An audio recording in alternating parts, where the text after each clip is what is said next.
Dear participants, we're starting our event. Welcome to everyone at this presentation of the special report of the Ukrainian Parliament Commissioner for Human Rights on implementation of veteran policy in Ukraine. This event is taking place by the Ombudsman's Office of Ukraine with support of the Council of Europe Office in Ukraine and as part of the Project Rights of Veterans and Personnel of the Armed Forces in Ukraine. We have also engaged the experts of the International Migration Organization to develop this report. This event is taking place on the eve of the Day of Memory of the defenders of Ukraine who have died fighting for sovereignty and independence of Ukraine. Please honor the memory of the heroes of Ukraine with a minute of silence.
Please take your seats. Dear guests, at the moment, Ukraine is defending not only its territory, we are defending the right to life, to freedom, and the future for our country. And this is primarily done by our defenders at the contact line under shelling by the enemy. We want to thank all those who are present in this room, to all those who are defending our country, and you embody all the representatives of the security and defense sector and the veterans. A couple of organizational announcements. Our event is taking place in the shelter. That's why if we hear an air raid alarm, the presentation of the special report will continue. Please also put your cell phones in the silent mode. We have a broadcast of this event on YouTube. Dear participants, in this room, we have representatives of international organizations, diplomatic representative offices. We have simultaneous interpretation, so please, all those who speak, don't talk too fast, and please make pauses so that the interpreters can work with comfort. If you have any questions in the audience, you can, at the end of the session, raise your hand and put your questions to the participants. We would have time for that. So, dear colleagues, Friends, the issue of supporting the veteran community has been in the focus of the leaders of the state. A decree of the president set up a coordination council for protection of the rights of veterans and their family members, of those who died, of the defenders of the country, headed by the head of the president's office of Ukraine. And I have the honor of asking Kirill Budanov to deliver the opening speech. Please, Mr. Budanov. Greetings. Dear Mr. Ombudsman, dear veterans, and all those present here. Today I'll have a short speech. I hope you will like it.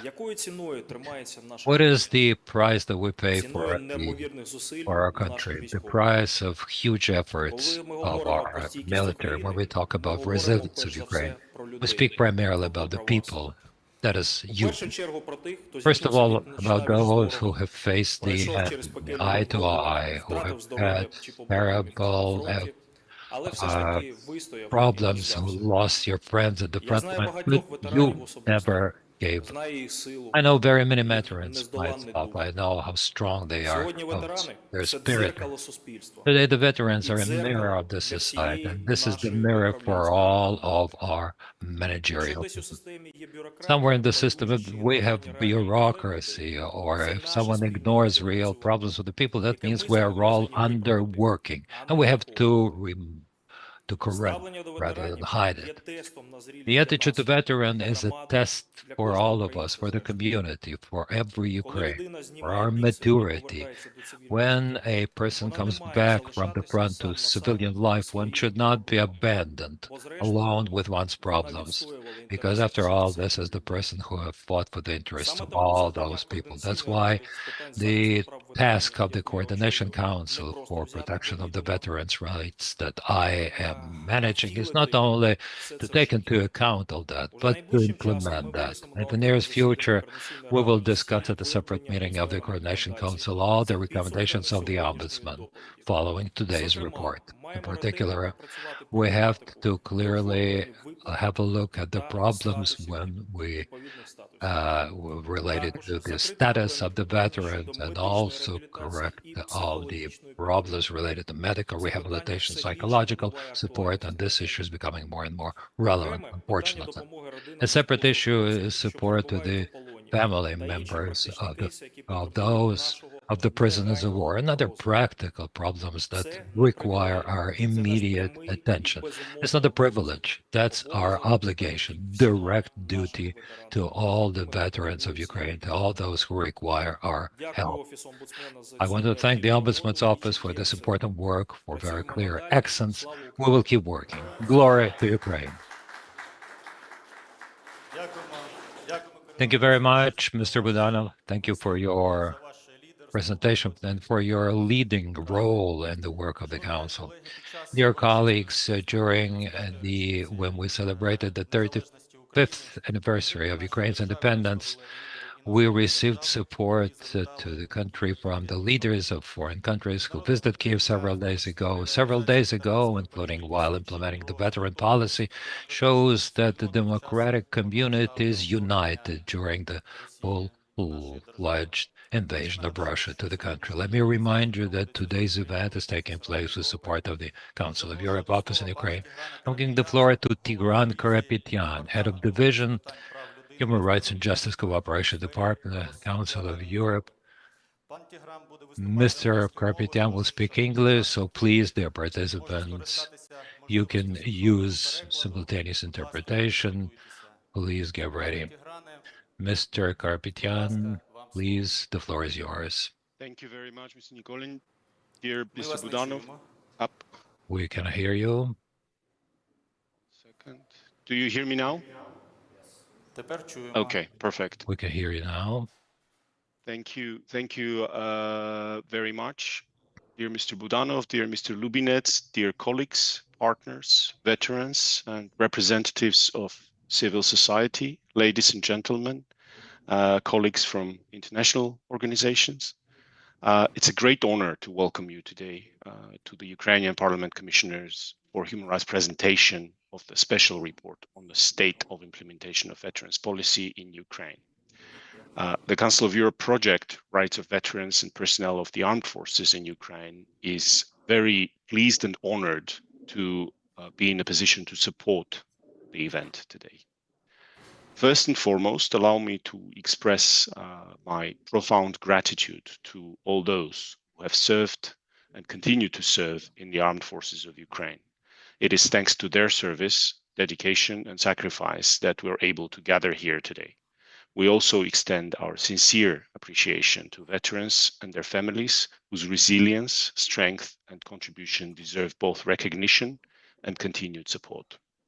For many veterans, the transition from military service to civilian life is not a single moment, but a complex process that may mean finding a new professional path, accessing healthcare, rehabilitation, securing social protection, adapting to changed family and community environment, or simply understanding which institution is responsible for which service or enjoyment of a particular right.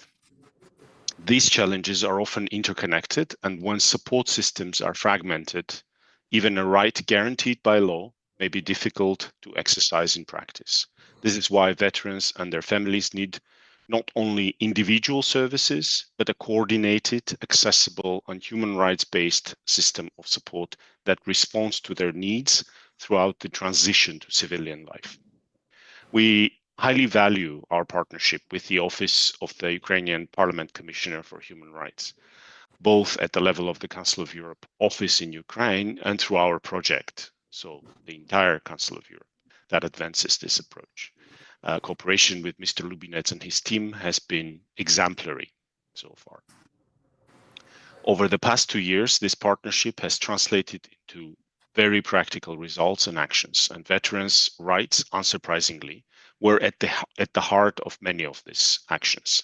Together, we have supported the development and testing of a methodology for monitoring veterans' rights, organized strategic sessions to strengthen interinstitutional coordination, supported expert discussions related to the report presented today, and trained representatives of the Ombudsman office to strengthen their capacity to monitor and protect veterans' rights. This cooperation is particularly important to us because it brings European human rights standards closer to everyday practice.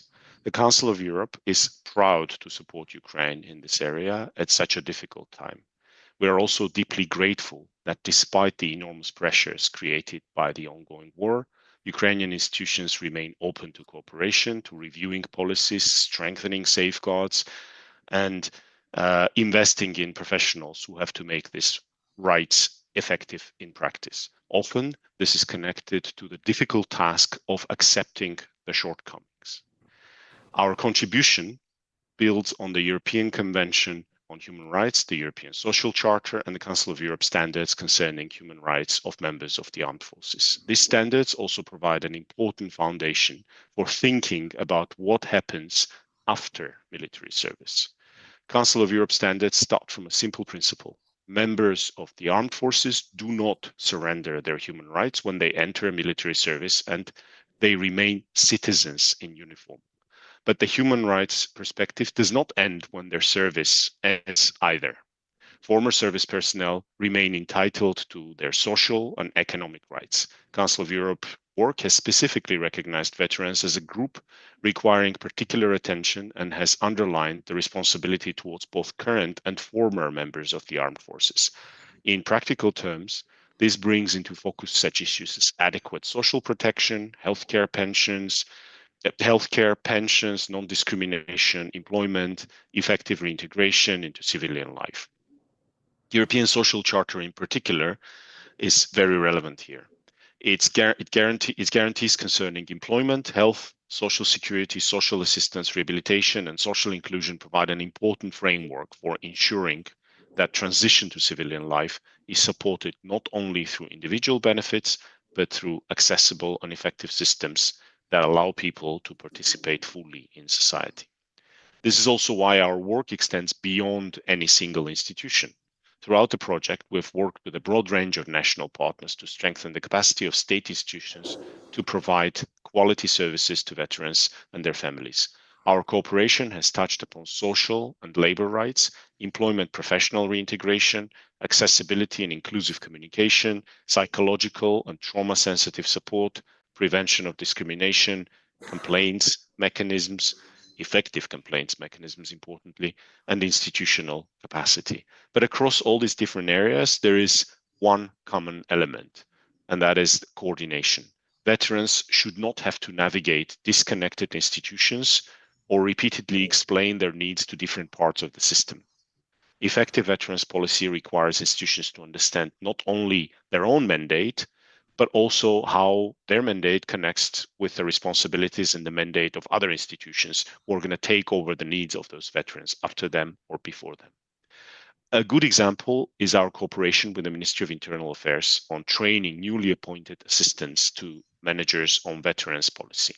This initiative was not simply about training people for a new function, as it brought together expertise from the Ombudsperson's office, the Ministry of Veterans Affairs, and other relevant institutions, and as well as civil society, including the NGO Veterans Hubs.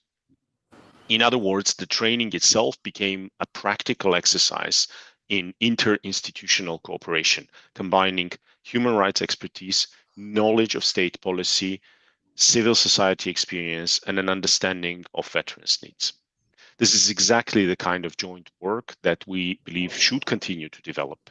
No institution can address the complexity of veterans' transition and reintegration alone.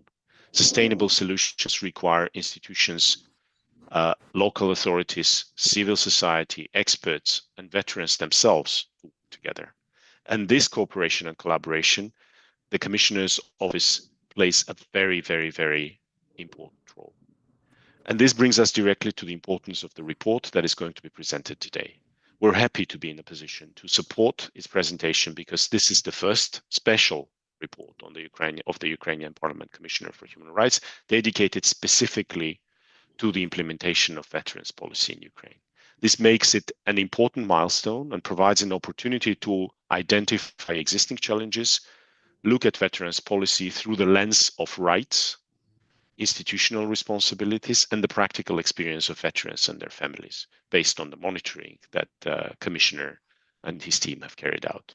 I would therefore like to express our sincere appreciation to the Commissioner and his team for the considerable work they've invested in preparing this report and for their continued commitment to strengthening the protection of veterans' rights.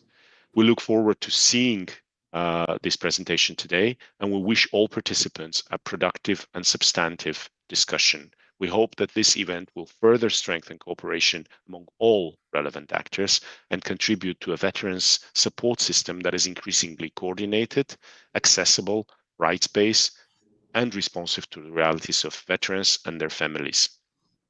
The Council of Europe remains committed to supporting Ukraine and our partners in this work. Thank you very, very much, and best of luck. Thank you, Tigran. Thank you, Council of Europe, for your support. Шановні учасники, пані та панове. Dear participants, ladies and gentlemen, this is the end of the introductory remarks. We're proceeding to the presentation of the special report.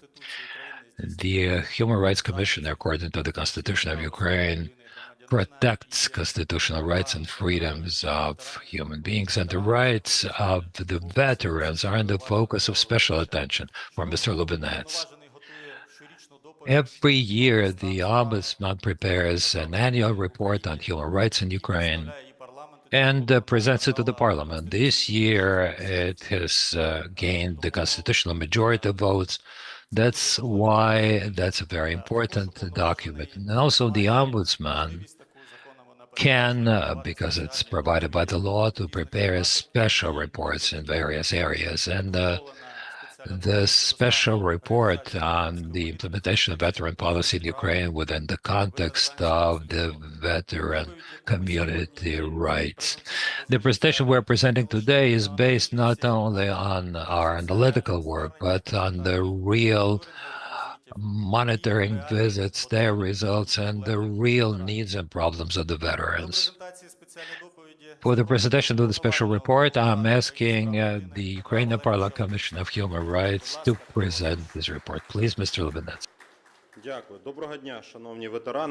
Thank you. Good morning, dear veterans, the families of the heroes of Ukraine, Kirill Alexeyevich, ladies and gentlemen. First of all, I would like to thank our warriors for the defense and protection, and I would like to thank their families for their patience. Glory to Ukraine. Today, we are presenting not just a document. This is a special report we've been working on for more than 2 years. And it is based on real requests from the veterans we receive every day, every year, starting from 2022. We've been also holding monitoring visits, doing expert research, and we have been using expert materials developed by NGOs and our international partners. And what is most important, we have gathered information from people who care and people who work in the field. And I'm persuaded that veteran policy will have a direct impact on all areas of life of the Ukrainian society and Ukrainian state in the next 30 years at the least. What concerns the numbers? Before the full-scale aggression of the Russian Federation against Ukraine, we officially had 900,000 of veterans. 50% of them are heroes and heroines of anti-terrorist operation and joint forces operation. And nowadays we have more than 2 million of veterans, and the figure is growing. And we know that it will keep growing in the future, and after the war is over, after we prevail, the number of veterans will immediately increase several times. I do not want to spend too much time for analysis, but I would like to start with a story from real life, which I believe illustrates all the problems that exist in our society, which we have in regard to our veterans. We have veteran Mikhailo Bakaluk here in the room. Could you please get up? We would like to give you a round of applause. Our hero lost his limb. He was fighting, and now he's moving around using a prosthesis. And after he got the status of a veteran, he, as a person who really wanted to have impact on veteran policy in a territorial community, joined and was appointed the deputy head of the Department of Veteran Policy at Irpin City Council. I'm not going to tell you much about him. I would think he will tell you more about himself. But as soon as the person started working on veteran policy, he faced ungrounded, I'll blame, criminal case, illegal.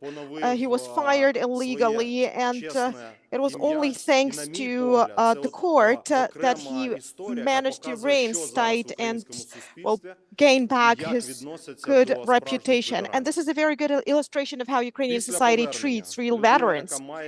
After the person comes back to civilian life, the person with experience, principles, and the willingness to change the system, instead of being able to have positive impact on the system, needs to protect and defend their right to do so in court. And it seems to me that this is basically the what we see as the result of activity of many bodies of power which deal with veteran policy. And I would like to thank here Kirill Budanov.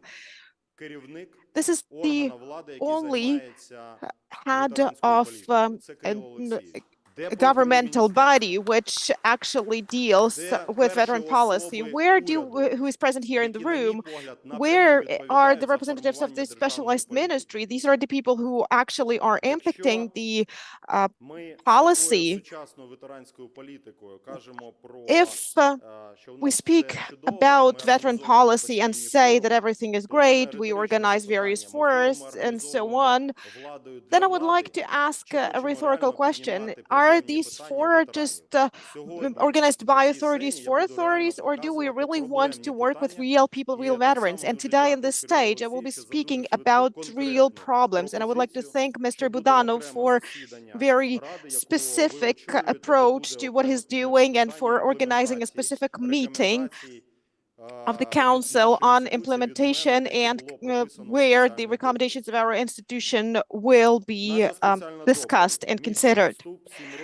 Our special report includes the introduction, 7 chapters and recommendations. As I've mentioned already, it is based on the request from the citizens, surveys, expert opinions, and other materials. It's printed, but you can also get it in electronic format using the QR codes you have. Let's now talk about the problems. This year, I have already received 1,368 requests from the veterans and their family members, while in 2022 and 2023, the number of requests was relatively low.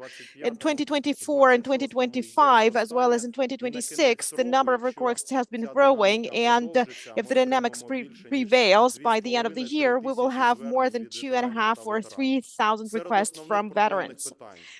Most problematic problems includes the payment of the one-time cash assistance, then receiving the respective statues, the monetary support, pensions, medical and rehabilitation, housing, and benefits related to housing, and also the problems connected with leaving the military service. The communities of veterans tell us that veterans themselves and their families have to look for information themselves. There is no single portal where one could go and get any assistance, any support related to protection of rights of veterans. I would like to draw here some examples of the request I got. Olena, a Ukrainian who asked to help with the cash assistance related to, in connection with the fact that her son, was killed in action. So she started in the process herself and got no positive result. In 2025, she came to me, and in July 2025, she was reinstated in her rights, and she got the payment. When she showed the number of requests she sent to the Territorial Center of Recruitment, Defense Ministry, Ministry of Veteran Affairs, the organs and bodies which have to be helping at local level, local territorial communities. These are hundreds of requests without any positive results. It was only after we got involved into the process, her lawful right was supported. And during the 8 months of this year, I have received 326 similar requests. And as of now, 93 family members of those killed in actions have received what they have been pledging for. And I think that the biggest problem here is that we've been talking about this problem for several years already, but we don't have any system of responsibility of specific officials who actually violate the rights of the veterans or their family members, especially when we speak about the family members of those killed in actions.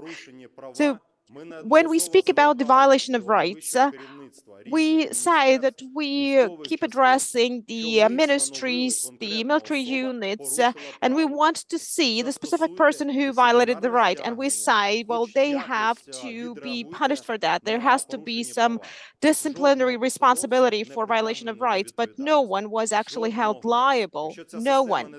And if the system doesn't change, we will keep having these requests from the veterans, and the number in these requests will be growing because the system will not start operating by itself.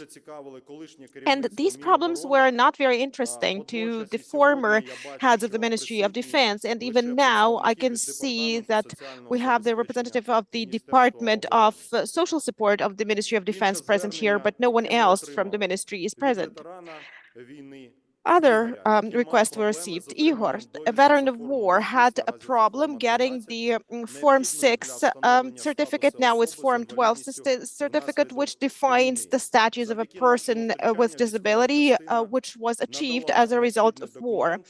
Well, after our involvement, he received the respective document, and I've been talking about the necessity to improve the procedure and to extend the list of documents which actually help get the status. But the changes have not been introduced yet. It seems like it's very easy to introduce some changes into the internal decree of the Ministry of Defense of Ukraine, and the problem is well done with, but nothing has changed. So I'm calling on the Ministry of Veteran Affairs to start working on that and improve the system immediately. Another vector of our work, these are the monitoring visits. In 2023, 2026, we have had 119 monitoring visits to Вінниця, Волинь, Івано-Франківськ, Закарпаття, Житомир, Львів, Полтава, Ternopil, Chernivtsi, and Chernihiv regions. And the results are pretty much the same. There is an almost perfect state policy, which is on paper only, but there's a huge gap between that policy and what the veterans are getting in place. Some communities are lacking the specialists who would be supporting the veterans. There is also very formal nature of some local programs. It sometimes seems that the main task is just to approve the program. It's on the paper, but it doesn't work. And very often we can see there are no funds allocated for the program, or very little funds allocated for the program, or the funds remain unused, but people report that they have adopted the program. Then low accessibility of services for rural, remote, and frontline territories, lack of the minimum unified package of services, which is mandatory for each community, very weak communication on the available services, programs, and the routes to receive support. The communities critically lack rehabilitation centers. Legal support, as we understand, is provided in only 25% of communities, so it's only every fourth community that can provide that. And the demand for psychological support is met only in 18% of communities.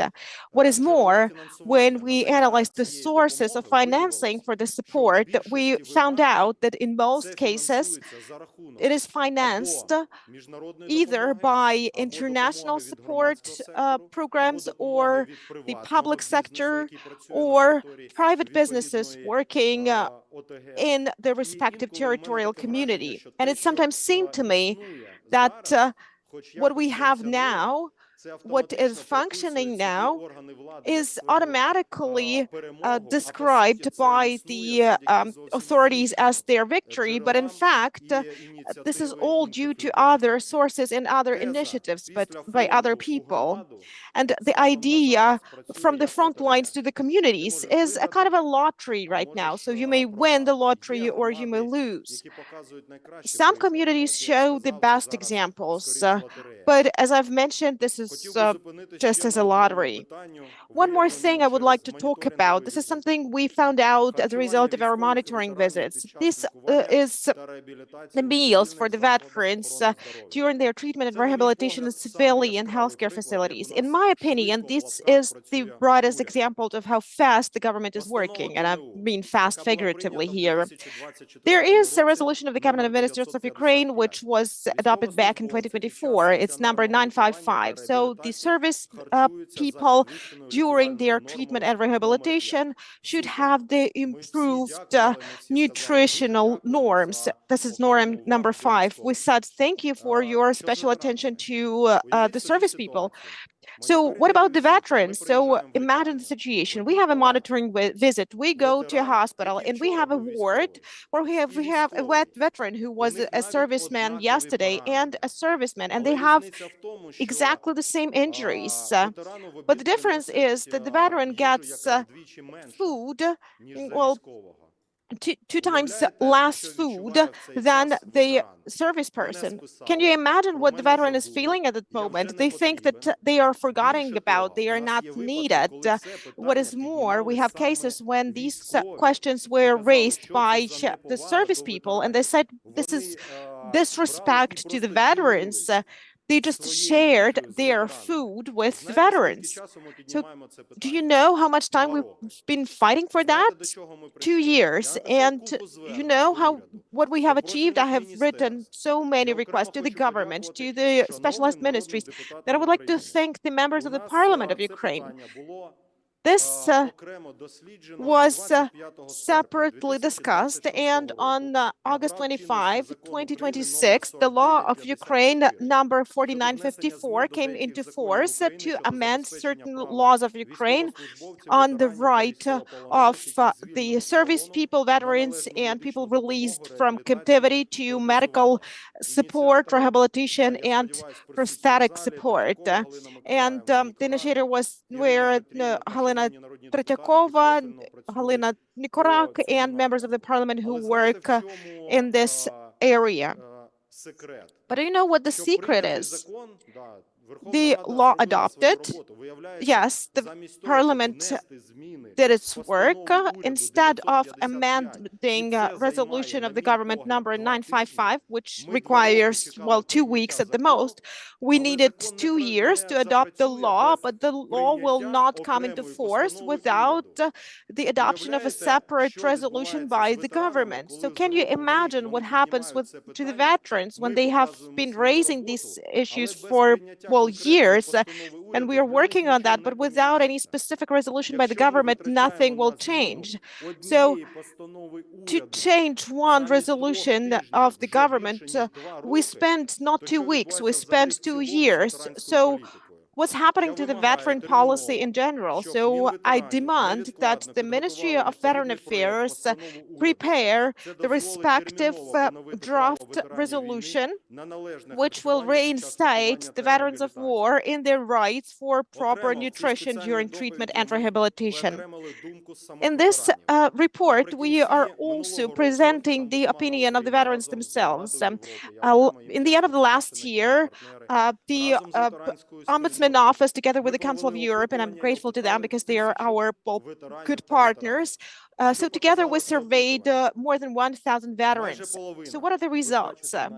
Almost 50%, you can see that on your screens, believe that the state is doing not enough to protect their rights now. More than 30% know about the services provided by the state, but they have either not used them or don't know how to use them. And more than 16% have negative experience in receiving these services. How so? Even there where the assistance is available, it's very complicated to get. There's a lot of bureaucracy, a lot of additional efforts, additional documents from the veterans, instead of having a single and simple mechanism. A veteran, after their service, I believe, should not be, well, groping around in the system. The system should leave them and I see this model in a very simple way. One veteran assessment, one assessment of needs, one route, one coordinator with clear criteria to define the effectiveness of the coordinator and specific results. And that's why a specialist for veteran support should not be just an additional element in the bureaucracy chain, but should be a real mechanism for protection of veterans. At the same time, we have to understand that the veterans have different needs.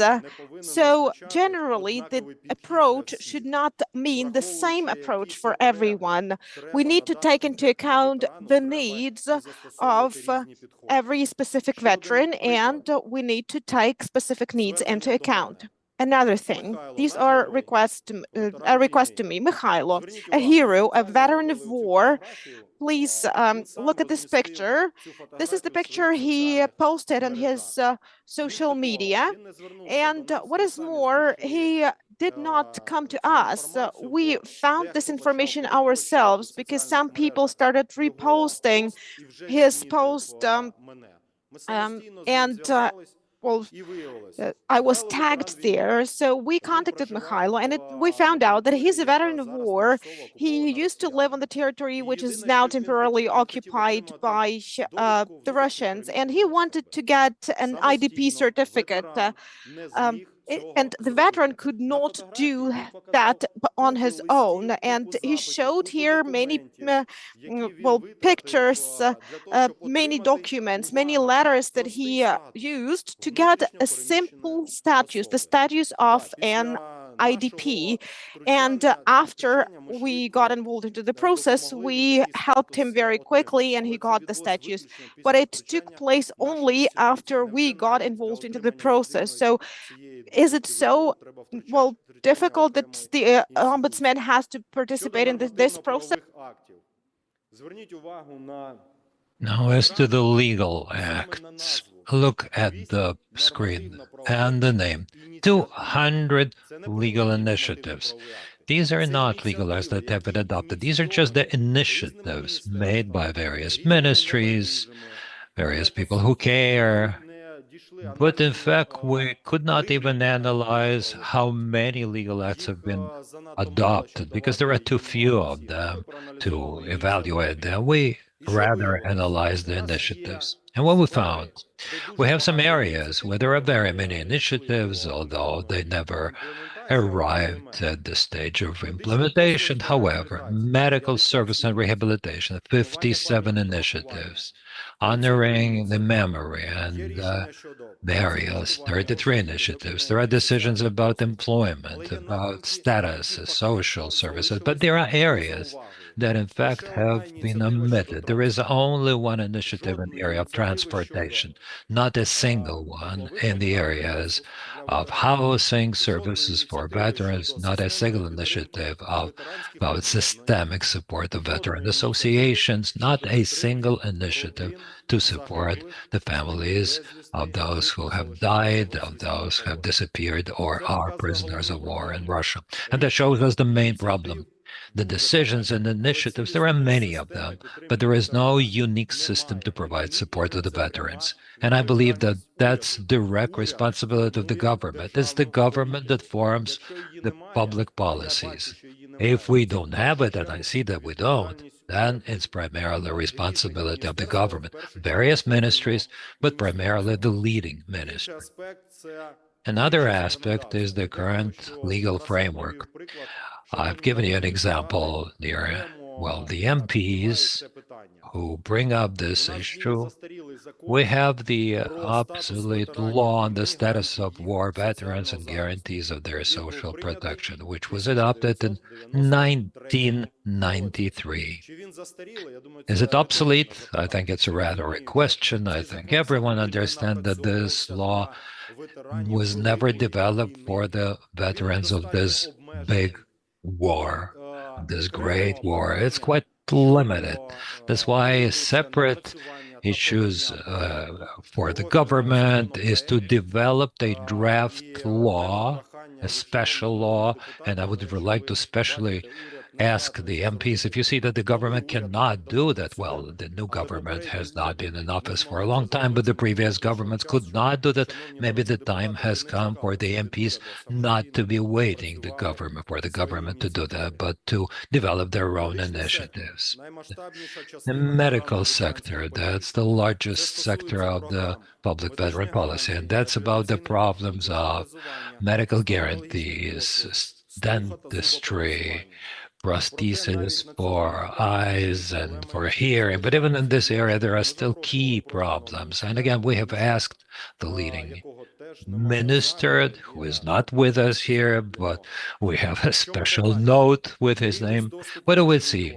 That there is no equal access between different regions, the lack of medical experts. The veterans and their families often don't know where to turn with their complaints or proposals. The long lines, we have to wait for a long time to see a doctor.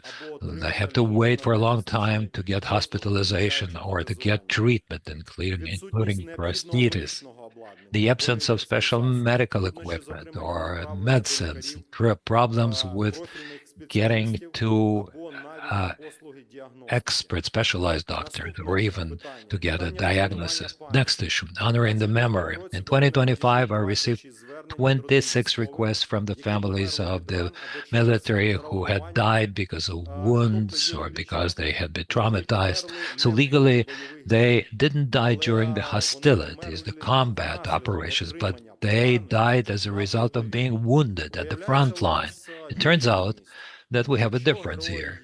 If a hero died in a hospital, then automatically one doesn't have the right to be honored, at the alley of the perished heroes, which is what we can see in every community of Ukraine. In 2026, I have already received 18 of such complaints. We're not talking about separate issues about getting some additional benefits. It's just an issue. Such heroes should have the same right to be honored in those places where boys and girls who have died at the front line are honored. That's why I've already brought it up, this issue, for the Minister of Veterans.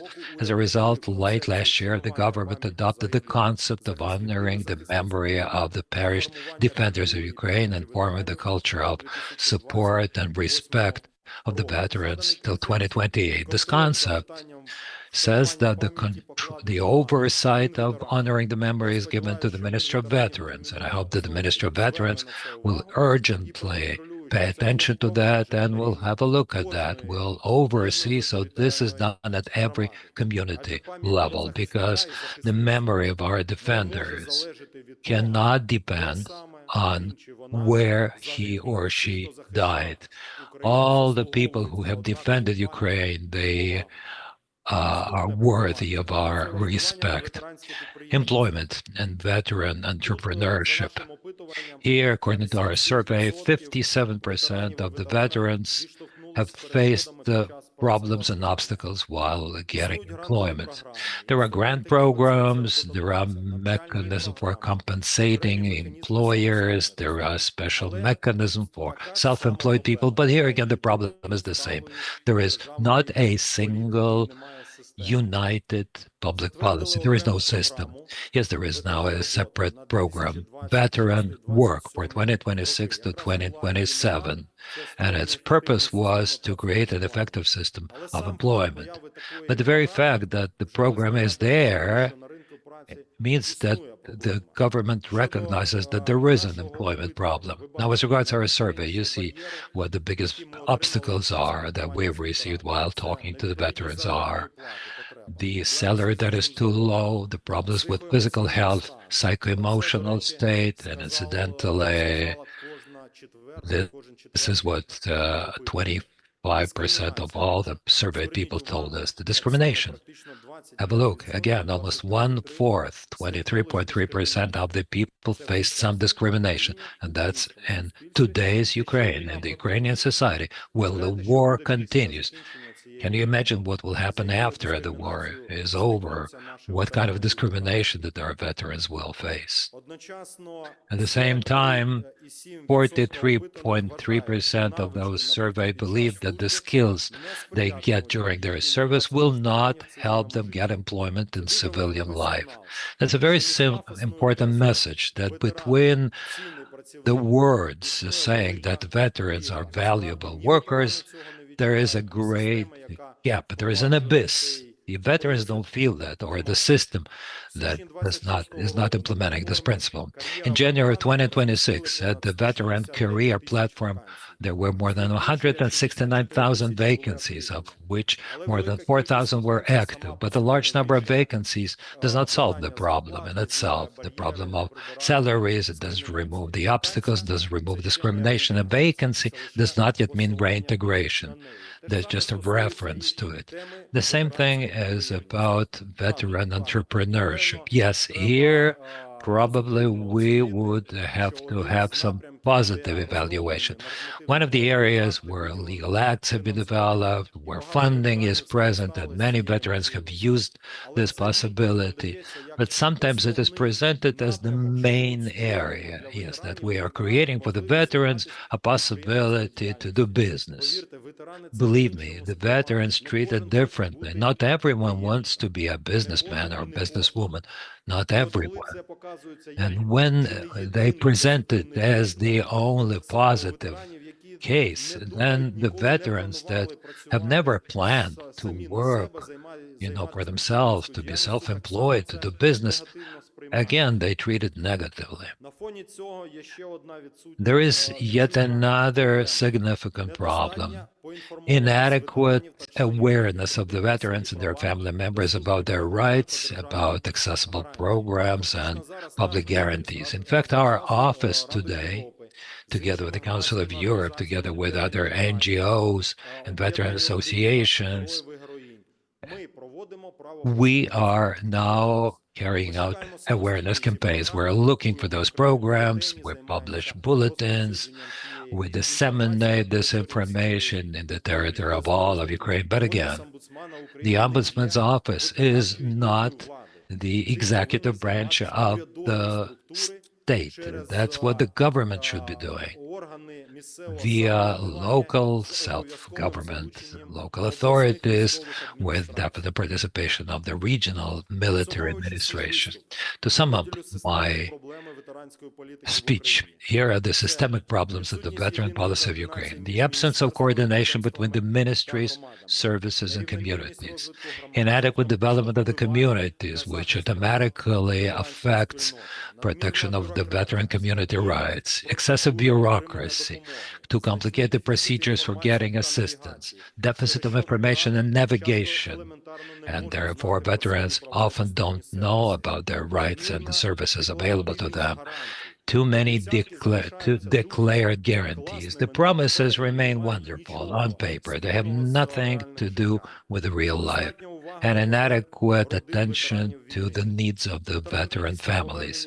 A veteran, after coming back from one's service, should not be abandoned facing these civil life challenges. In one's community, one should automatically get everything one needs for a new stage: psychological support, education if need be, resettlement, employment, a possibility to develop one's own business, and the right to communication with him or her as a person who has given most one has: life, health, to defend our country.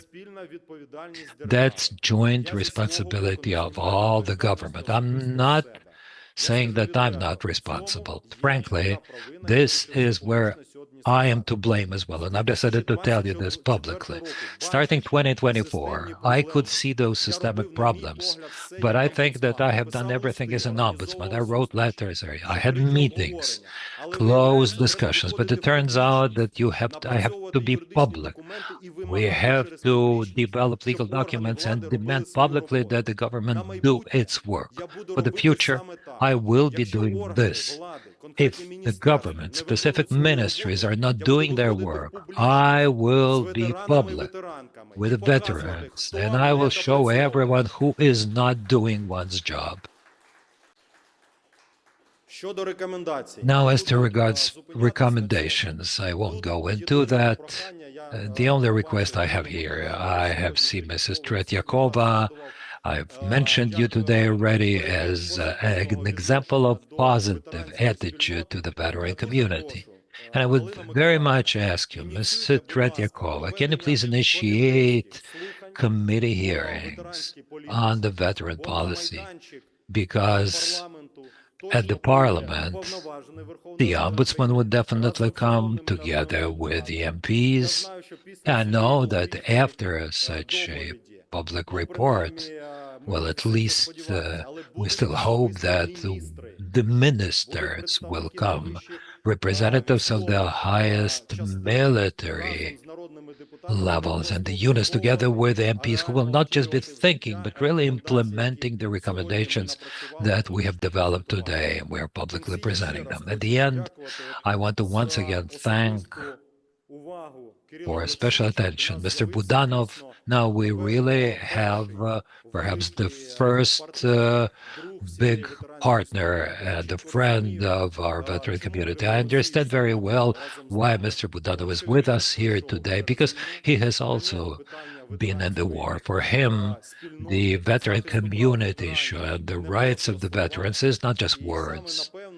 And probably his participation would automatically increase the level of attention to this problem. And at least in 2026, with participation of Mr. Budanov and Ms. Tretyakova, Anatoly, the MP, we will finally do it in such a way that all the public authorities who have to be responsible for real protection of veterans' rights, rather than on paper, would finally start doing their work. Glory to the veterans. Glory to the armed forces. Glory to Ukraine.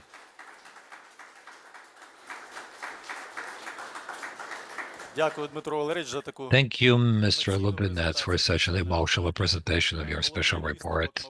The main conclusion of the report is that the veteran policy should work as a single, united, unique system rather than as separate, disorganized programs. This report clearly tells us that the biggest problem is not only the absence of separate services, but the absence of a comprehensive and well-funded path from military service to civilian life. And about the decisions that should create this path, this is what we're going to be discussing. Dear friends, we have special guests today, our veterans, our defenders, people thanks to whom we can gather here under free Ukrainian skies. We want to really express our deep gratitude to all of you for your courage, for your resilience while defending our country. Let's all together thank our veterans. Next, we will speak about the problems in the veteran policy, about the prospects for finding solutions to them. We have heard the diagnosis of the system. Now it's important to proceed to the next level of our discussion. What decisions would be made? Who would be responsible, as Mr. Lubinetz has suggested, for their implementation? And when will the veterans feel the change in real life? I'd like to invite here Halina Tretyakova, Member of Parliament of Ukraine, Chairwoman of the Verkhovna Rada Committee on Social Policy and Protection of Veterans' Rights. Ruslan Prihodko, Deputy Minister for Veterans of Ukraine. Vitaly Melnikov, veteran, advisor to the head of the office of the President of Ukraine. Stanislav Ryzhenkov, veteran, Commissioner of Kyiv City Council for the Rights of War Veterans.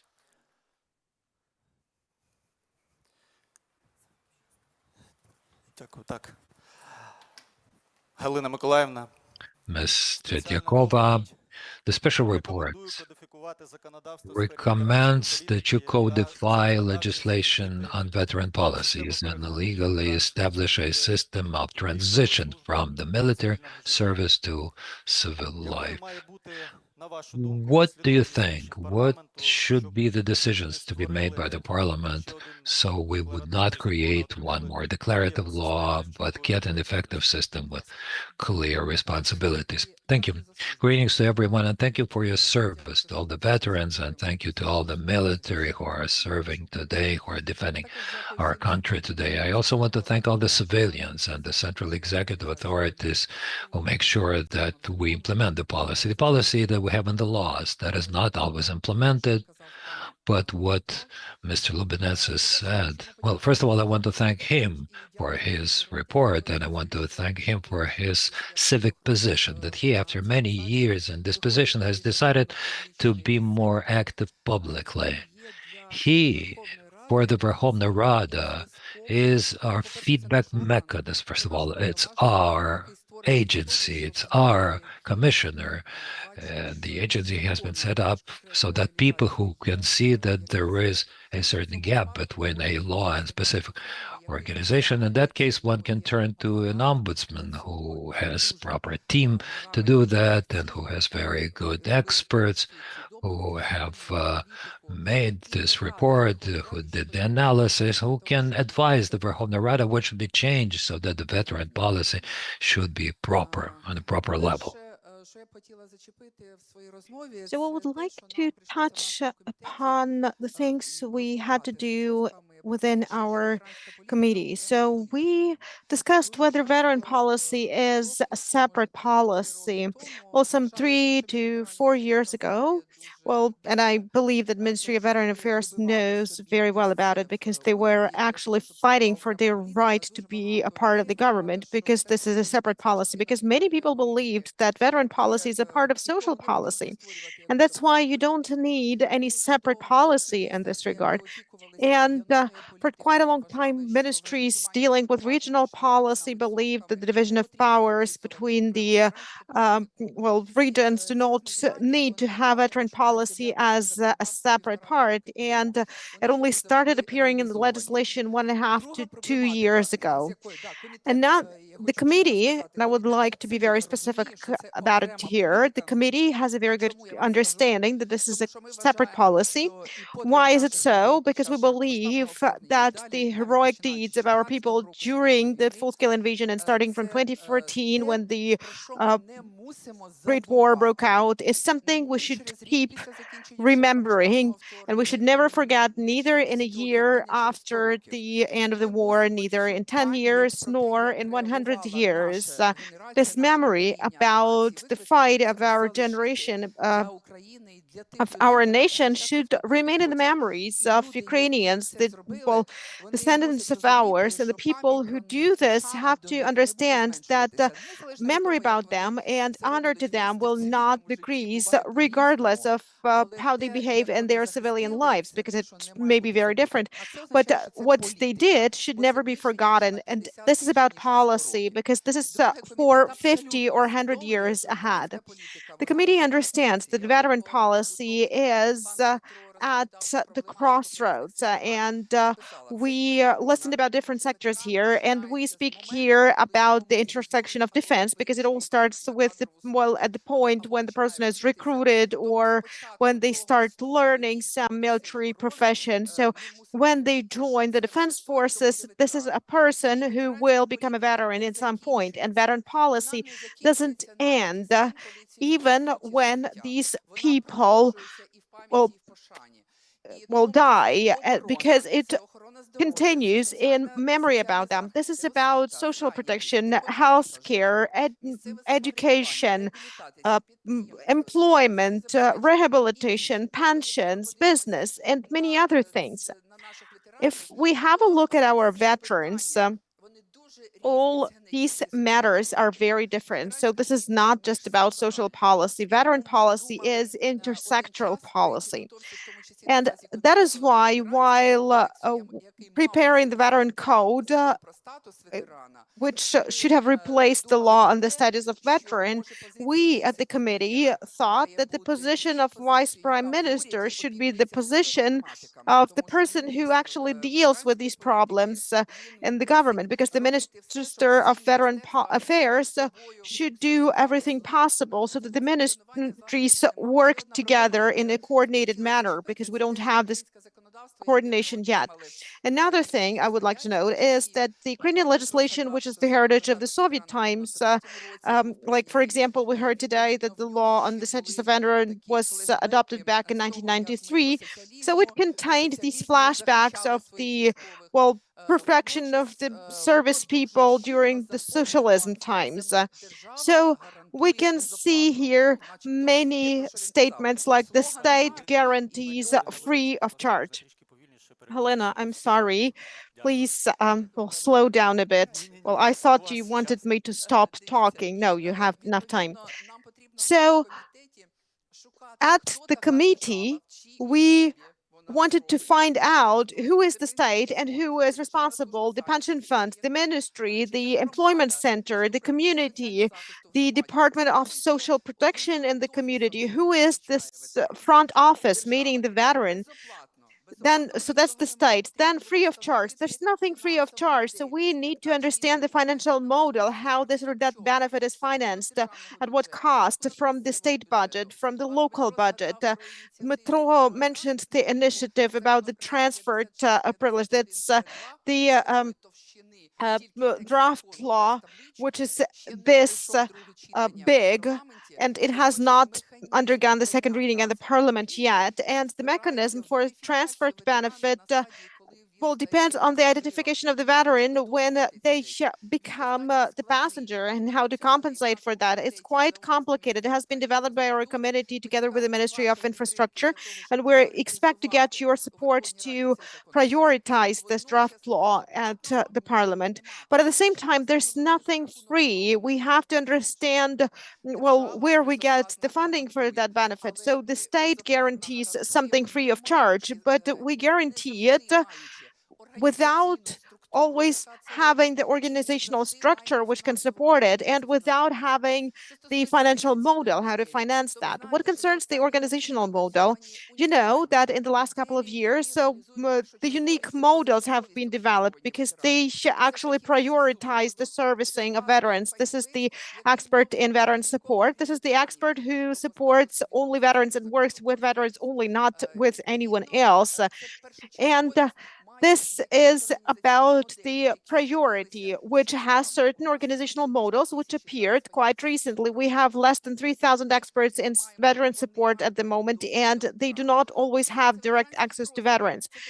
Then we have veteran spaces. These are the service of administrative service provisions for the veterans and veterans only.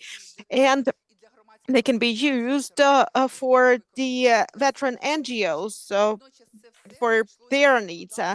But we had to redo everything in the legislation in that regard. A special topic, this is, well, the territorial communities provided these services because the veterans live in the community, and well, the community has to verify them. And if there's a small community and they have like 1,000 people, it's very easy to notice a veteran. But if it's a big community, it happens quite frequently that the veterans go unnoticed.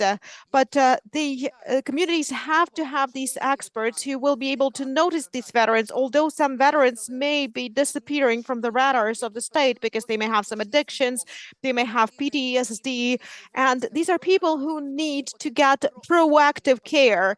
So this proactive patronate care is important. And well, the minister who speaks about the one-stop informational shop for the veterans, this is something that can be combined with that.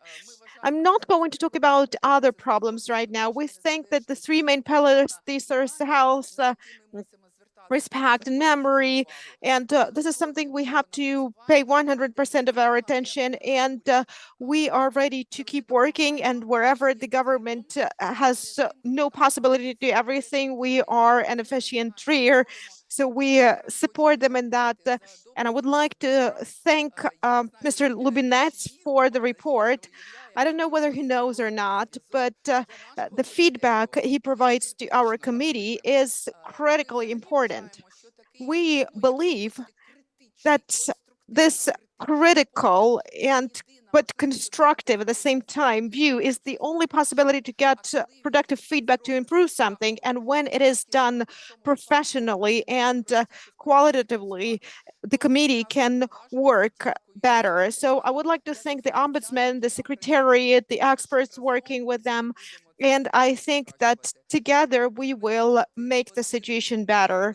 Thank you. Dmytro, you are one of the best human rights commissioners, in my opinion. Thank you.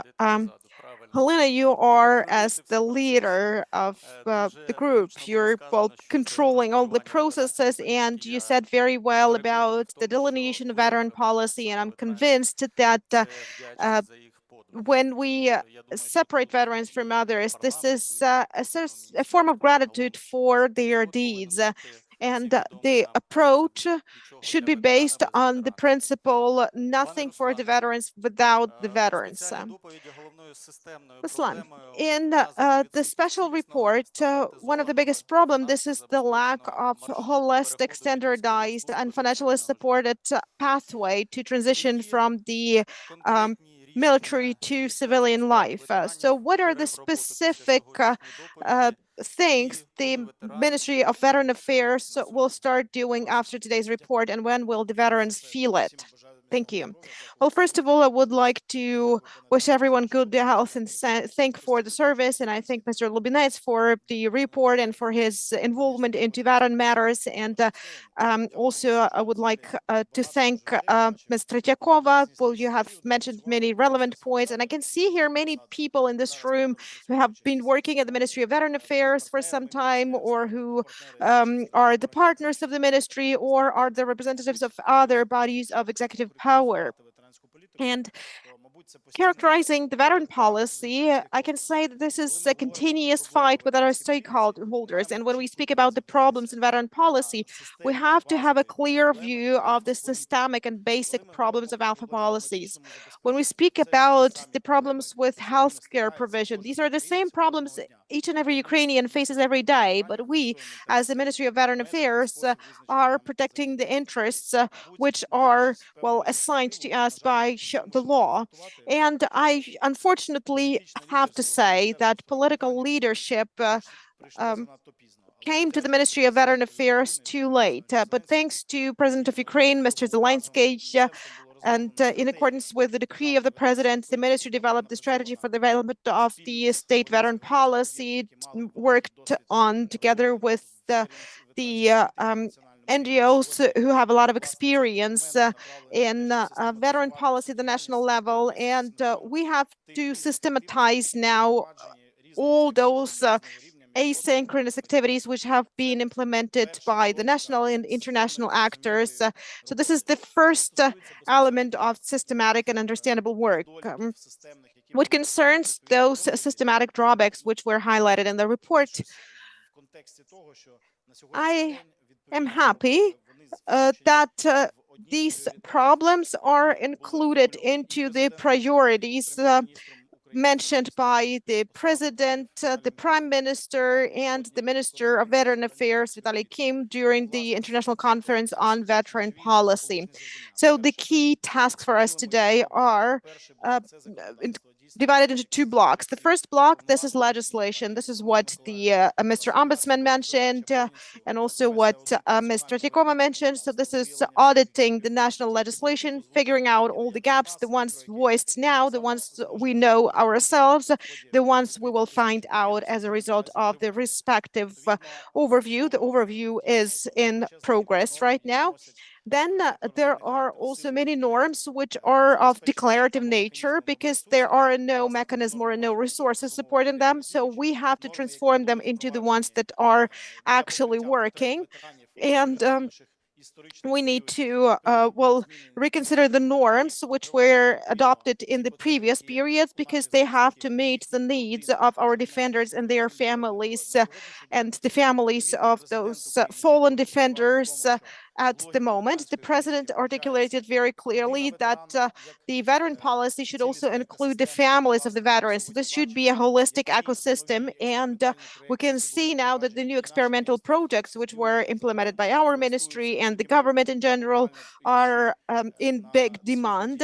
And when I was on my way to this event, I actually came here from the meeting discussing the experimental project on payment of the education for the children of veterans and children of those fallen defenders, because veterans and their children have to be the leaders in our society, but it's not possible without seeing very clear tracks and providing state guarantees in terms of recovery, education, and their possibilities on the labor market. How do we do that? That's already the second block of the priorities we are facing right now. So first, this is systematizing the veteran policy in the part of its implementation. And today, the support specialists will be included into the state service, which will have a clear system of subordination, hierarchy, control, and subordination. And the first steps have already been implemented. We have an electronic system, Oscar, which the support specialists are working with, and they actually have the KPIs for the support specialists. The second component, this is providing additional functions and changing the logic of operation and activity of the support workers, shifting from consultations to providing services. And this requires inclusion of the respective infrastructure and integration with the military component. So these are the priorities for us. The respective instructions from the government have been provided to the Ministry of Veteran Affairs, to the General Staff, to the Ministry of Defense. And our task is to ensure the integration of the systems so which the support services work with. And going back to the report by the Ombudsman, we can see that many problems originate during the generation and the procedure of application for certain documents, and are connected with certain traumas or other things happening to the service people. And we can see a whole cascade of negative consequences, including the treatment, rehabilitation, prosthetics, pensions, social support, and other things. These are the basic things which each veteran start their life as a veterans after they get injured. We can see that, and we can have, and we do have the clear and understandable instruments to provide all that. We are working on that component at the moment.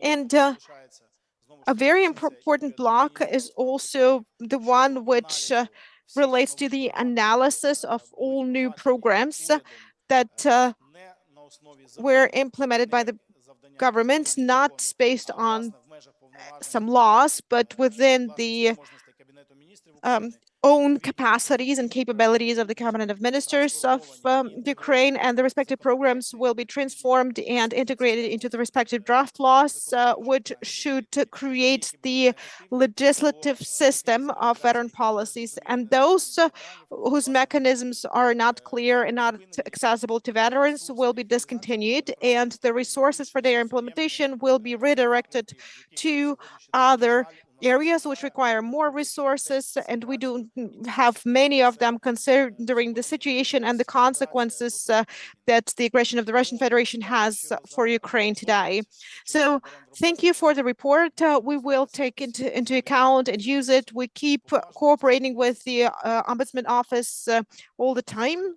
So I think we will have more common tracks in the future, and there will be more areas where we'll be able to interact. And it's very important that Mr. Budanov, the head of the Office of the President, is actively involved into these matters. And thanks to this support, we are now introducing more balance into the indicators that we can see in different structures at the local and regional levels.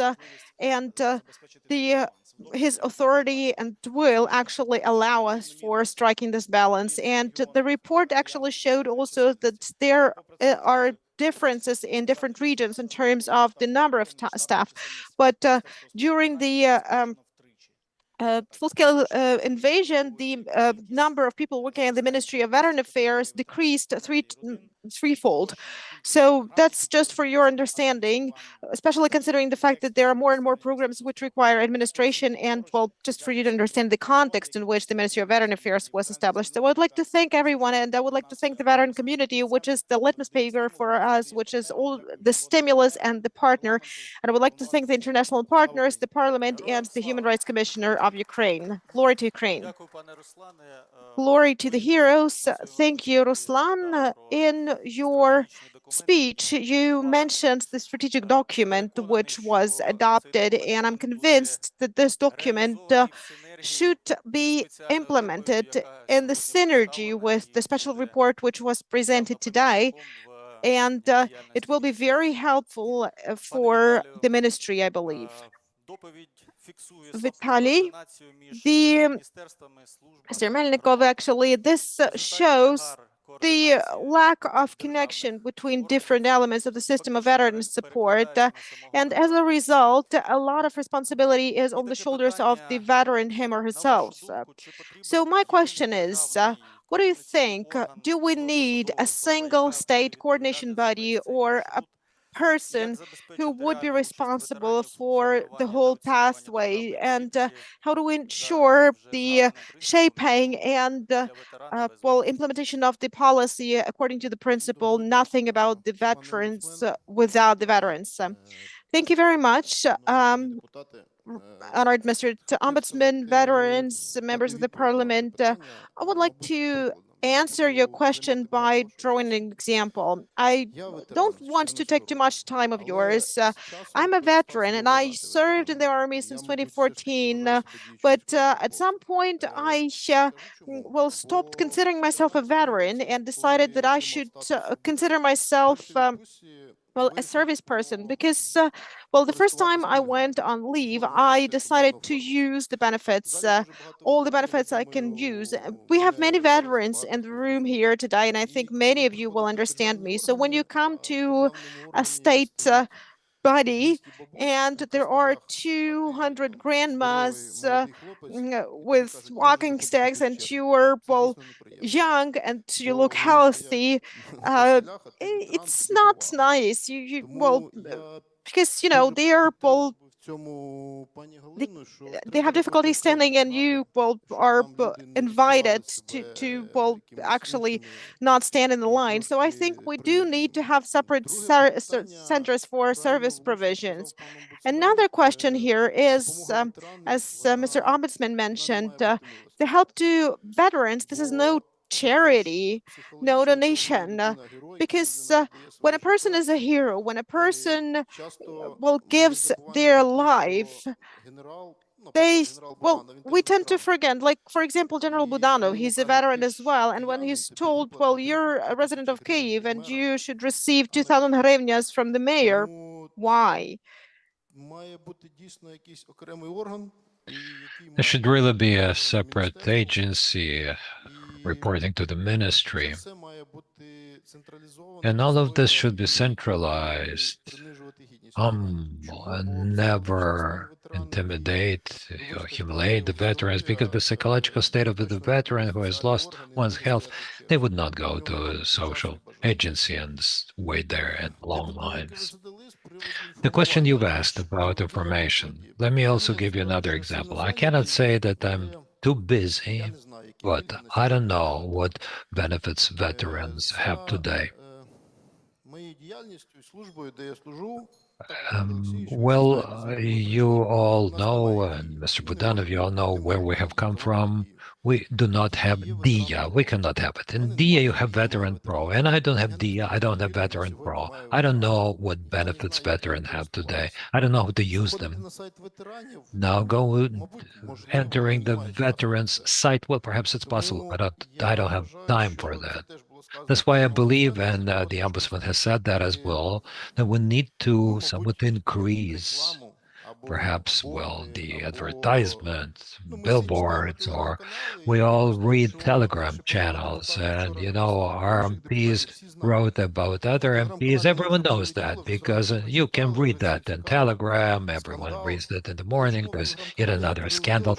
Why cannot we read a Telegram that the veteran can go somewhere to have a rest with one's family? So as regards information campaigns, we need to work much more on that, especially taking into account the fact that psychologically a veteran can be wounded, one can be, closed as a human being, one can throw one cell phone away. So perhaps the Minister of Veterans, with certain policies, certain benefits, perhaps they would have to get to the veterans. They have to be proactive in providing assistance to the veterans, because frankly, in the units where people still serve, no one would really give them the status of combatants, and because no one has the time for that, and no one wants to go, away on leave for 2 weeks and do that. Nobody wants to do that. So we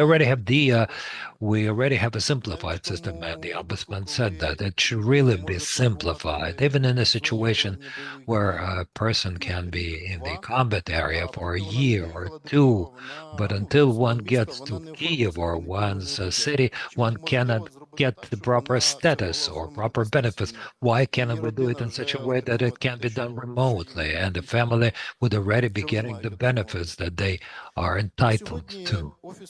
Today, the president's office, as it is headed by a general, is really facing well the veteran policy. We are ready to help. We are ready to help adopt laws, to draft laws, to change what has not been changed before.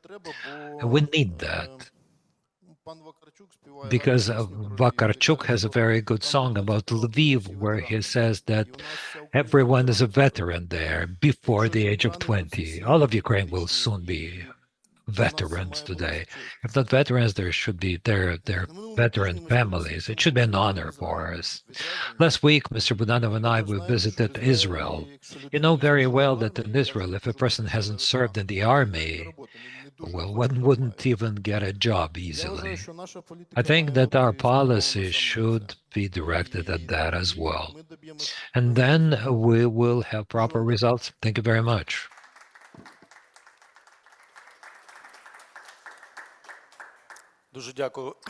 Thank you very much, Vitaly. In fact, it was a very good proposal to develop veteran spaces, to provide simplified administrative services to the veterans. Now, as to what you said about the payments, well, perhaps 2,000 hryvnias a year, well, perhaps there should be less policy in such ideas and more assistance, real assistance to the veterans. Sorry, you even have to stand in the line to get those 2,000. You have to write down what your cat's blood number is. It's humiliating for the veterans. Stanislav, it's on the city level where one can see best how implementation of the rights is transposed into practical, real cases. Now, what do you think? What is the minimum package of support that a community should give a veteran, regardless of where one lives? And what the competences should a city commissioner for the rights of war veterans to remove such problems? Greetings to everyone. First of all, I want to thank Mr. Lubinetz for his report. I don't know whether we had to laugh or to weep, but the report will now become my favorite book for the coming year. It's a healing tool. Now, as regards payments for 2,000 hryvnias, no, you shouldn't be so critical about that. On the local level, we're trying to create a systemic approach, and there is an one-stop shop, which is the military hub, and the local service portal, where we have digitized already most services to be provided by the city to support the veterans. Now, as to what the package should be, to provide support to the veteran by the community. I think that this package should enhance the central national policy. We should not duplicate. We should not, develop the packages that will not be effective. As an example, for example, as regards refurbishing, re-equipping the transportation vehicles. Yes, we didn't have that. Now the minister has introduced it. At the level of the city, it has been canceled now because we shouldn't be duplicating it on the city level. I think that the possibilities are there. The package should be a set of possibilities, giving the veteran a possibility of choosing what one wants to have. Is that the end? Yes. Thank you very much. Okay, let's applaud Mr. Ryzhenkov. Well, as regards the services provided by the community, well, Kievans, people who live in Kiev, perhaps we should really enhance this communication mechanism so that people could see what services there are. Yes, I agree with you, but the answer to that question is perhaps we can all see that because we have on the national level find out what the contact points for the veterans who come back from the service.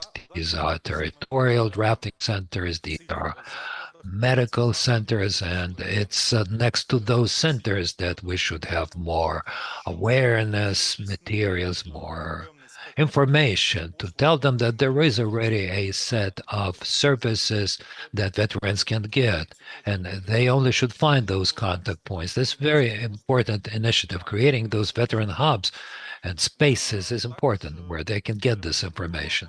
We should also focus on the transport hubs, because when a veteran comes back, one should be able to see while entering a city that one should be taken care of and where one should get. It should be some kind of a short slogans, mottos that they will see and remember.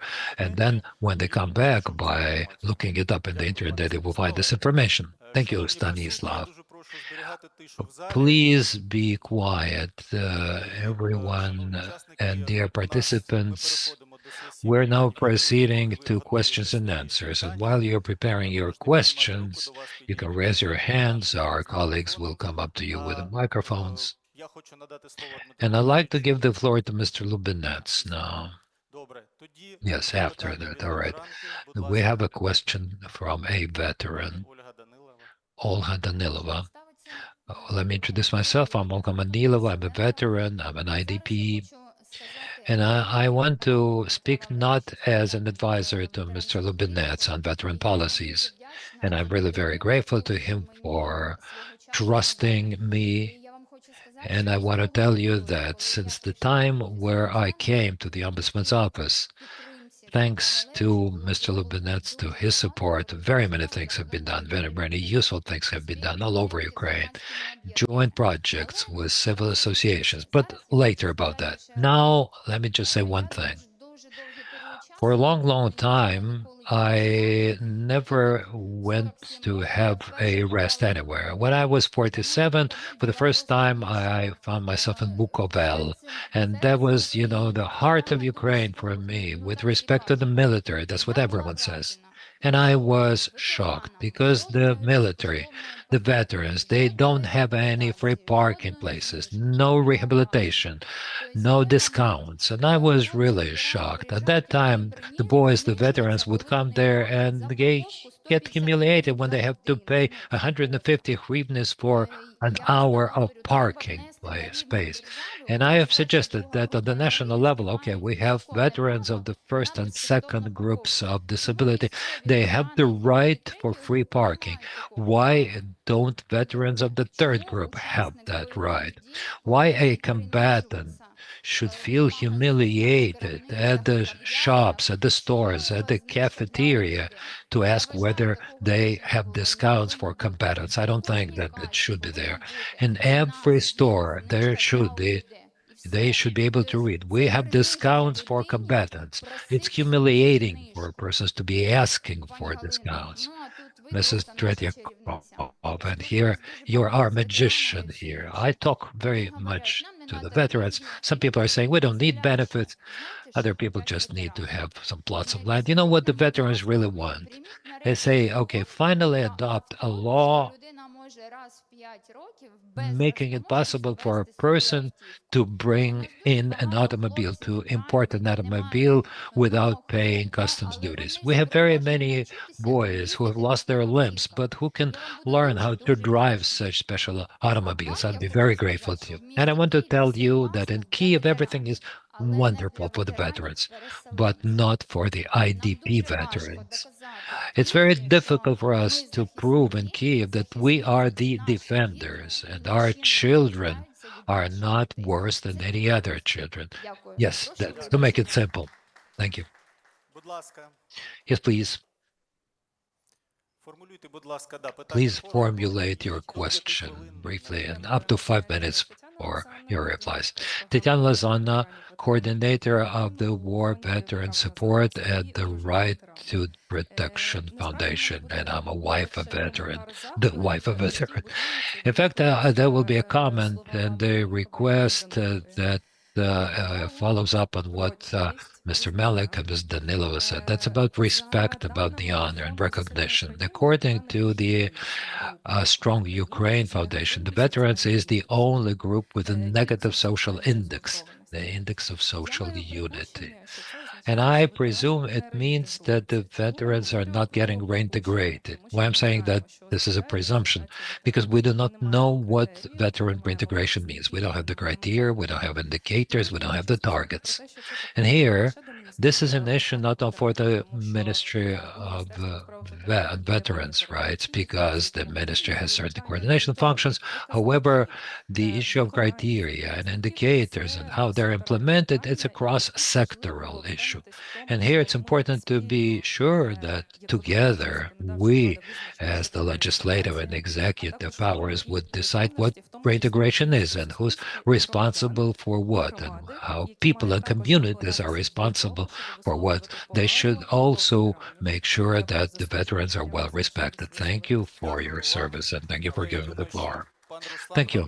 I think that, Ruslan, you have something to say about that? Yes. As regards that, this is one of the priorities that have been given to the new team at the Ministry for Veterans Affairs of Ukraine. So today, analysis and benchmarking, for example, the United States, where this element of respect is cross-cutting, is integrated in the life of all of the society. And here, a strategic goal is to leave this bubble, because clearly our priority, we mostly work with the target audience, with the veterans, with their families, and in many legal acts today that speak about national patriotic education and Ukrainian identity. The focus is on the veterans rather than on the civil society, and not on the children, but on all of the society rather. So yes, we are working with that. That's one of our 5 key strategic priorities for our new team. Thank you for your comment. Yes, please, there is a question. Please introduce yourself, although you have already been introduced. Yes, Mihailo Bakaluk, a veteran and a person with disability as a result of the war. A couple of questions and a comment. Now, as regards automobiles, yes, and the benefits, yes, it is there, providing automobiles, fuel, repair work. It is regulated by resolution number 998. For some reason, it's not functioning now. There are long lines, and one can take years to do that. Ruslan, a little bit of criticism. A veteran career. Now, we are entering this website. We're looking for jobs at the Ministry of Veterans. There are no vacancies. Veteran Foundation, no vacancies. The main vacancies that can be found there, they either relink us to Work UA or to Rabota UA. Then I read, information on the vacancies for veterans. The priorities are, we're ready to employ veterans and people with disabilities. We provide you protection. Now, what do you think? if the people choose between different candidates, who would they prefer? Because they are protecting people from being drafted. Thank you. It was a question to Ruslan. Can I respond as regards resolution number 999? No, I will leave that to Ruslan, because as regards employment and employment to highly paid positions, we've discussed it at our committee. We realize that we have a provision according to which the veteran knows very well that when comes back to one's previous job, this job is preserved for the veteran, and now this period has become longer. We have the Ukrainian Veteran Foundation, the State Employment Service, but the problem is different. We understand that the veterans should not only come back to civilian life, but they need to have highly paid positions. Today, the level of pay in the army is several times higher than in civil life. And that means that when a veteran comes back to civil life, then there are only those vacancies that are not highly paid for. And that's clearly seen in the civil service. You said that you have turned to the Ukrainian Veteran Foundation. We have opened up those vacancies at the committee, and we have fought for it so that the vacancies for the veterans would not be on the lowest level. We have a draft law, 13180D, where we propose that the veterans, after they come back, one has to catch up with those career possibilities that those people who have stayed, people who have been working, for men or women who are now taking their position. So the veterans would have to catch up. And in order for them to catch up, we've proposed in that parliamentary draft law, supported by all the MPs of our committee, to pay additional money. For example, a veteran comes back, one gets, for example, one's job where one is paid 20 to 25,000 hryvnias, but it's not enough for the veteran to. So for the first 3 years, one should be getting additional money up to 50,000 or 60,000. So then one would not see a dramatic decrease of one's income in the family, because every veteran, takes care of one's family, at least not to negative situation, not only in one's family, but around it as well. So we can think about such a mechanism. At the same time, getting back to a highly paid position, to a highly paid job that in terms of pay has already gone ahead, while the veteran has lost it because one participated in the war. It's a problem that we really need to think hard about. In addition to this mechanism, we don't yet see how to compensate for it. If you have any proposal, we will definitely discuss it at the committee. Thank you for very constructive questions. More than you see matters deeper, not just superficially. And I agree here with Ms. Tretyakova, and we will be supporting that. And going back to your question, at the moment, there is a draft law registered at the Parliament, which presupposes the compensation of the customs duties for the vehicles for veterans with disabilities of first and second groups. And we support this draft law, and we have preliminarily developed the draft resolution of the Cabinet of Ministers that was back in the times of Yulia Sverdenko as a prime minister. Unfortunately, it has not been implemented yet, but we can see a clear mechanism of how it can be implemented. So we really count on the support of the MPs and the government, and then this will be done. What concerns certain resolution of the Cabinet of Ministers to implement the law, everyone understands that the laws include a lot of declarative norms, and it may create certain lines which have been accumulated for decades. 2 years ago, I am as a person who is responsible for housing. So 2 years ago, thanks to the support of the president of Ukraine, we actually finished dealing with the line for housing of the Afghanistan veterans. So these things, they are just not being implemented because they don't have enough support from the point of view of the mechanisms and norms.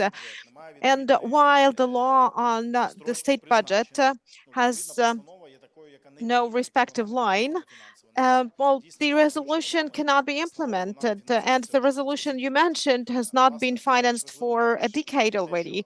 And what is important here is also that the decentralization reform took place, and it changed the logic of budgeting and financing of certain programs completely. And the law is written proceeding from the logic of the structure of the state before the decentralization reform. So I hope that all these gaps, all these transformative things, which unfortunately had impact on the implementation of the existing legislation, will be improved in the next legislative act. So we are open to receive your proposals and suggestions. More questions? Please.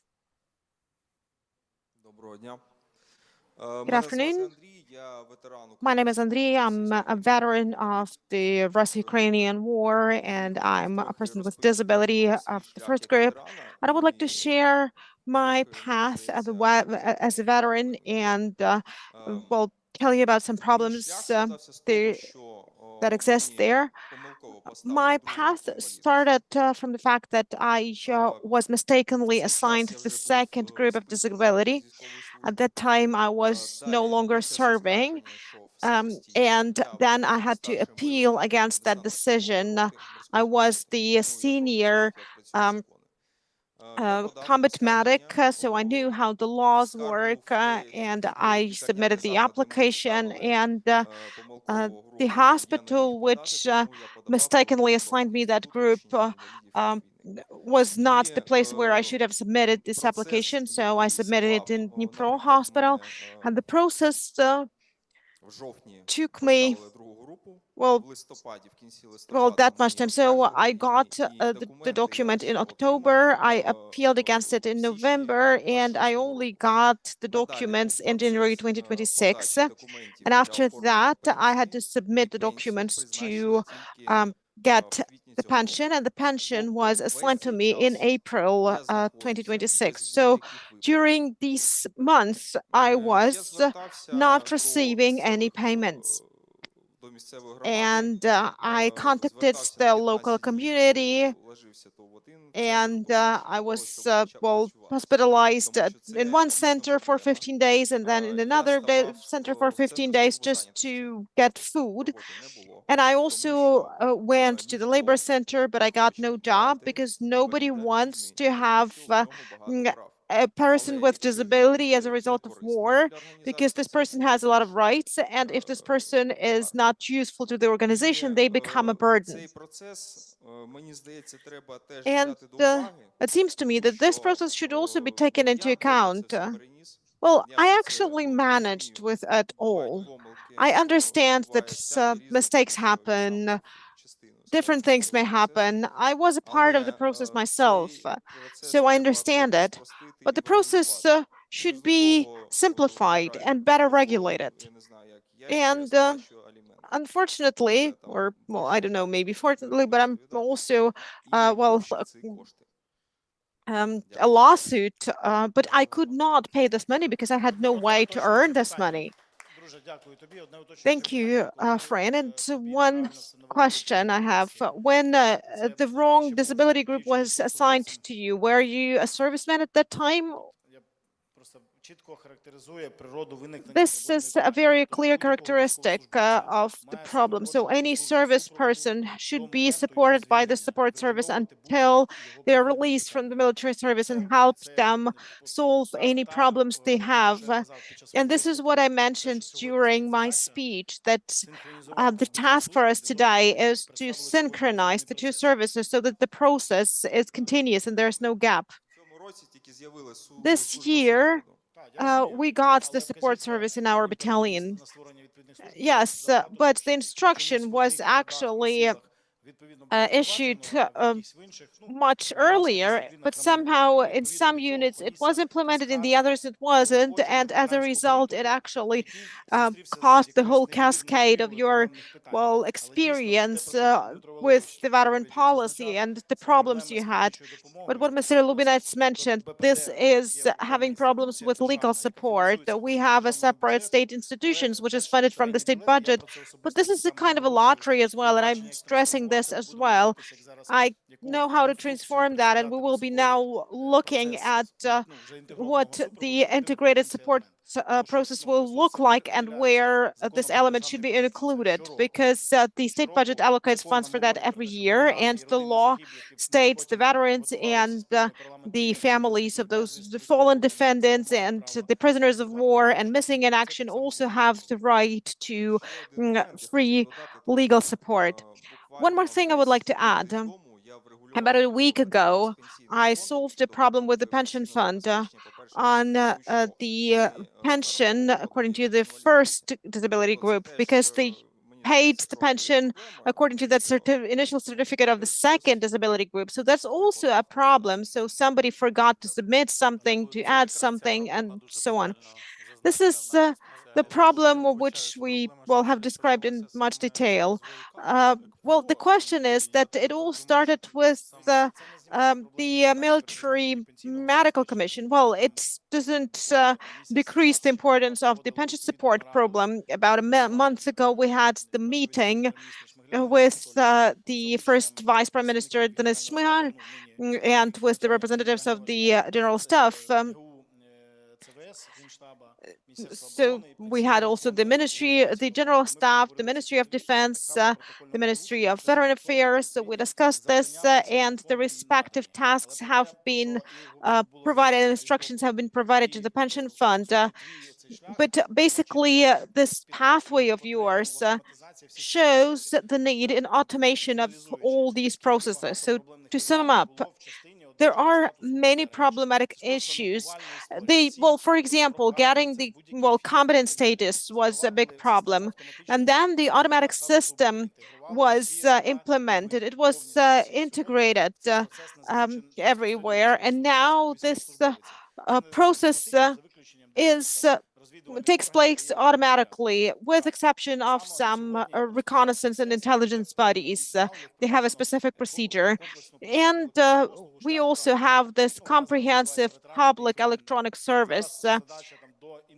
Now the task is to integrate more electronic services, starting from the disability group determination and to other things, so that everything takes place automatically, because the information which are the reason for provision of certain service, like the statutes or the benefit pensions or pension payments, this is the information which is stored by the bodies, governmental bodies.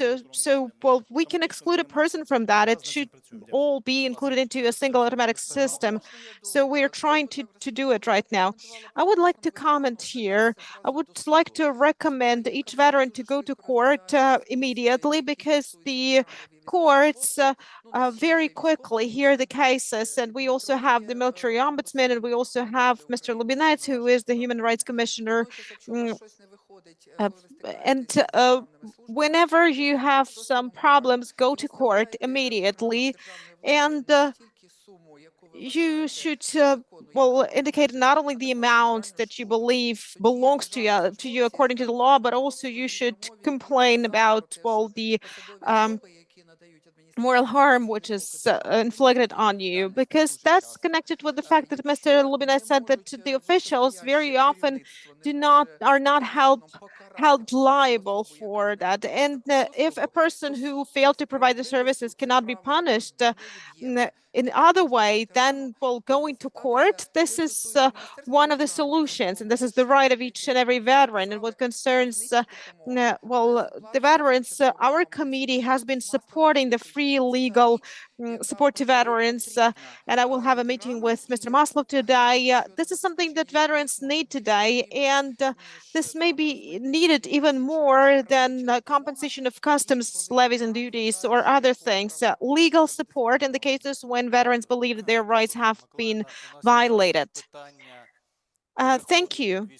The question of transitioning from the military service to civilian life will be the matter of discussion during the second panel. We will have the respective speaker on the topic. So, dear colleagues, let us proceed to the final question. If there are no questions, then I would like to give the floor to Mr. Lubinets, just for 2 minutes to conclude this panel. Let us give a round of applause to our speakers. You can take your seats in the audience. In my introductory part, I did not mention who was the initiator of this report. You know, the Ombudsman initiated it and gave the established the framework. In 2022, when separate departments were established, I suggested we should have a separate subdivision on supervision of veteran affairs and veteran policy, but after Ola Danilova appeared, everything changed. Please give her a round of applause. This is a person thanks to whom this special report actually appeared. And I would like to thank the members of the parliament, in particular, Ms. Tretjakova, Mr. Ostapchuk, Mr. Tarasenko, who's not present here, Mr. Virastyuk, the member of the Parliament of Ukraine. And I would like to separately mention here that when we go to communities and we see great things in rehabilitation and reintegration, first and foremost, these are the initiatives not of the state, but of some charity organizations or people who care. And today in this room, we have Vasyl Virastyuk, Alexander Lashin, and Serhiy Konyushok. These are 3 men who care. One is member of the parliament. Alexander Lashin is my advisor. Serhiy Konyushok is the head of the Federation of Strongmen of Ukraine. I was so worried to forget your position. So these are 3 persons who initiated separate rehabilitation of veterans through sports. And it covers the whole country right now. And they have competitions in every region. People go abroad. And we have a big Ukrainian team, which is representing our state. This is a veteran team. So I would like to separately thank each and every veteran and our international partners. If it were not for you, we wouldn't be able to present this. The Council of Europe, the International Organization of Migration, Alena Skrimova and Natalia Popova as experts. Colleagues, we will now have a short break. You can have some tea and coffee and some treats. So we have 30 minutes to, relax, and then we will go back to the second part of our discussion. But I forgot to present our moderator. This is Vitaly Nikulin, my representative for security and defense matters. So veteran policy is also, his competence. Mr. Lubinets actually, mentioned some things I wanted to mention. But before we go further back, I would like to mention that, Mr. Ombudsman will have a press briefing right now. So all media representatives should follow Margarita to the next room. Otherwise, we invite other participants to a coffee break. So we need just a couple of minutes for the treats to be brought here, and we'll meet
колеги, будь ласка, можна трішки ближче розміщуватись в залі.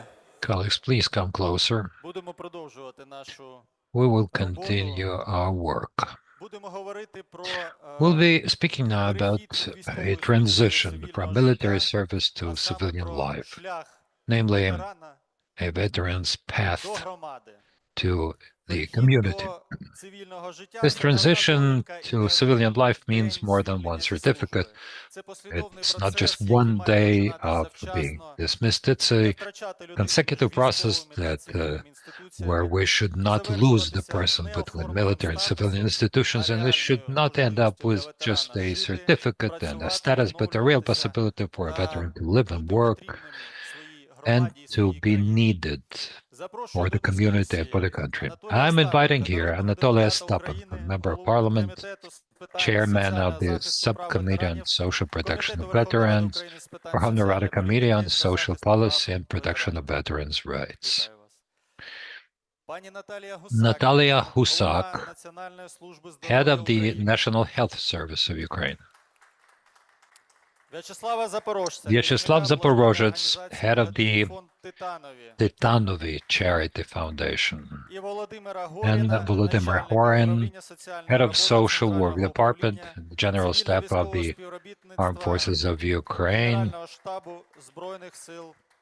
Military Civil Cooperation Department.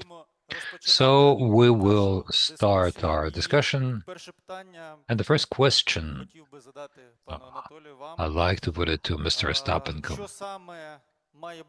What should we have, perhaps on the legislative level, so that the system of transition from military service to civilian life would have very clear stages, responsible persons, and a guaranteed transition of a person from a military unit to a community? Good afternoon. Thank you for the invitation. Good health to all of you, primarily to our defenders. I can give you a brief answer. Communication between the Ministry of Defense and the Ministry for Veterans Affairs, because the Ministry for Veterans, unfortunately, does not know when a person is dismissed and becomes a veteran. Zero information. We've been discussing that for a long time.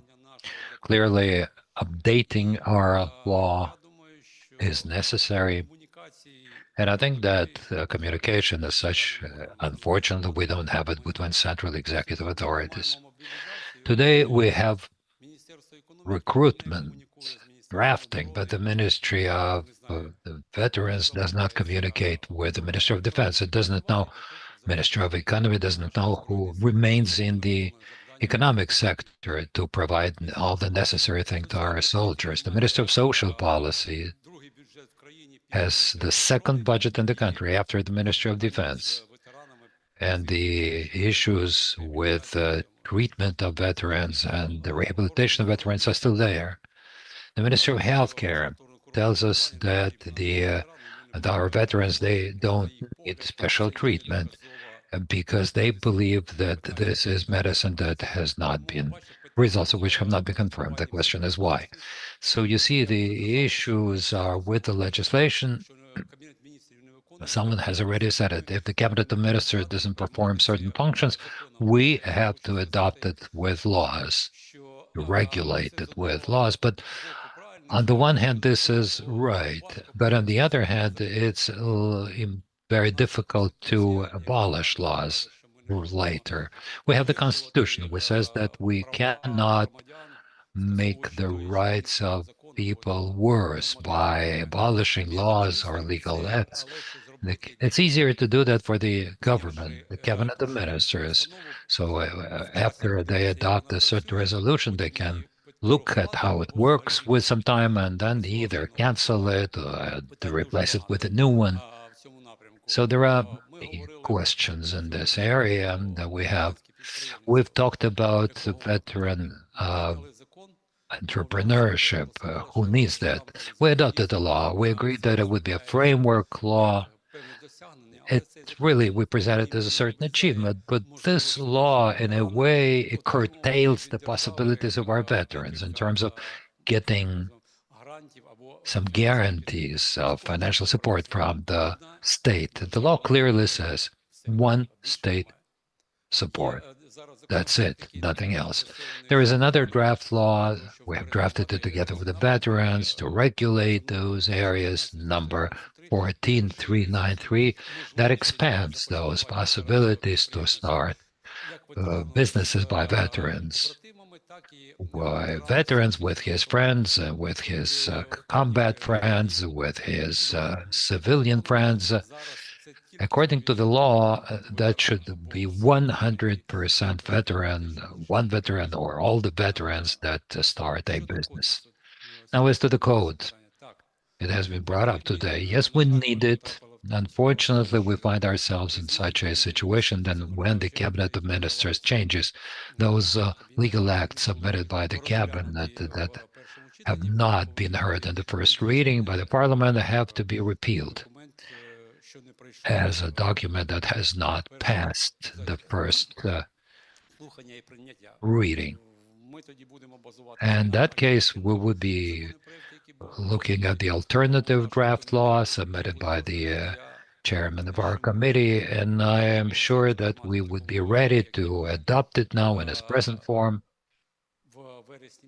in September, and then work on that draft law preparing for the second reading. It's a large-scale issue, so the time frame for adopting such an important document as a code, I think it would take us at least 6 months. Thanks to the Ministry of Defense, thanks to other organizations that are part of our working groups that make their proposals, and of course, thanks to the civil society that gives us certain proposals based on the needs of the sector that the government cannot cover, unfortunately. But according to the law, it guarantees the social payments and benefits that unfortunately are not backed by implementation. Of course, we're trying to regulate those issues. We've heard the examples of free transportation, of beneficial possibilities in terms of education and employment. However, I believe that we should look into the key issues. The veteran policy doesn't start after a person becomes a veteran. It starts with the patriotic upbringing of our children, who eventually will become citizens of Ukraine, who vote, and if need be, start defending the country. So it's a cross-cutting policy. How can we separate the veteran sports, which is in the remit of the Ministry of Sports and Family, from the veteran policy, but we cannot give it away completely to the Ministry for Veterans Affairs. There should be synergy between the ministries. Now, as regards the treatment of the veterans at the spas, at the sanatoria, unfortunately, has not been funding since 2022. We talk to the families and the veterans. They tell us that they need that. Reformatting this for long-term rehabilitation of Ukraine and Ukrainians, and primarily veterans and their family members, I think that's the very first task for all of us, because our defenders who now come back to the communities, in most cases, these are the people who have been injured, wounded, have been treated, who have received some primary rehabilitation, and then they come back to the community. And unfortunately, but they are not completely healthy. This person may not be able to work properly, and as this person has not yet received full treatment, clearly this person cannot do proper work or education, and it's a system that piles up, and it becomes a burden primarily for the veterans. But not everything is so bad. Thanks to the previous minister, Natalia Kalmykova, Minister for Veterans Affairs, I think that they have managed to leave this, I don't want to use a bad word, but from the completely bad position where the Ministry for Veterans' Rights used to be. Eventually, they have come up to the surface. We see that they are there. I have always favored the Ministry for Veterans Affairs. I have always advocated for it. Some people wanted to join it with the Ministry of Social Policy, Ministry of Defense. I think it's a separate area for national policies. Thanks to our president, he has, given us this vector of movement where we should be going. And the main element in all of that is communication. And if possible, we should give certain areas of work. One central executive authority should give it to the Ministry for Veterans. They will do that with our support and, of course, with oversight of the Human Rights Commissioner, Mr. Lubinetz. I think that this entity, this agency works 100% effectively. When we have roundtables or when we have meetings of the committee, his representatives in every region are always there. He would always report to us what has been done, how many complaints or requests they have received, how much assistance has been provided to people. Now, as regards to certain problems that citizens can have, the veterans can have, like, for example, providing the status of a combatant. It's the commander who is responsible for issuing the documents, and there are disciplinary sanctions or administrative sanctions where there have been a question that give us at least one example which commander has been sanctioned administratively. Zero. The Ministry of Defense does not apply sanctions in that respect, but the problem is there. That's why if we have a systemic approach, we have to increase their responsibility so that a person who defends Ukraine would get the status of a combatant, would give it over to one's family while he is at the front. They could use those benefits, and this is what we should regulate in many areas. But unfortunately, again, the communication is quite bad. That's why we have those issues. I'm sure we will overcome everything. Glory to Ukraine. Thank you very much for your intervention. It's true that the communication problem is really a cross-cutting problem with the management theory, and at the time of war, it becomes more vivid. And of course, it's a pity that the deputy minister who is responsible for that has left us, but I'm sure he will be told that communication should be improved between the Ministry of Defense, the Ministry for Veterans Affairs, and other authorities in order to improve the situation with human rights in this area. Natalia, the report says that there is unbalanced access to rehabilitation, medical assistance, and there are too long roads where persons don't know who to turn to. What do you think? How should a simple and clear medical path of a veteran should look like? Between the entry point till one gets rehabilitation, psychological support, full-scale medical assistance, and whether the National Health Service of Ukraine plans to improve this comprehensive support to the veterans. Good afternoon. I'm also grateful for the invitation. I don't want to thank Mr. Lubinetz and his team just because I want to be polite, because we who procure medical services, we understand how important it is to have feedback from 2 million patients and veterans. The team of the National Health Service of Ukraine always participates in all the events that the Ombudsman has in the regions, wherever they are, in order to hear the feedback. I remember with Olga in Zhytomyr, we had a colleague discussing rehabilitation. Since then, we've had several monitoring projects for rehabilitation authorities to feel the problem that we had heard about the Chur event. And all those reports become a roadmap for us.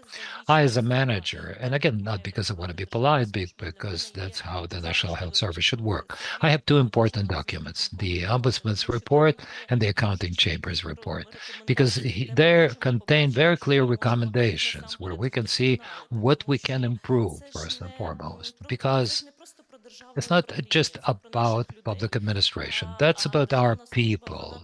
And the national service is about people and it's for the people.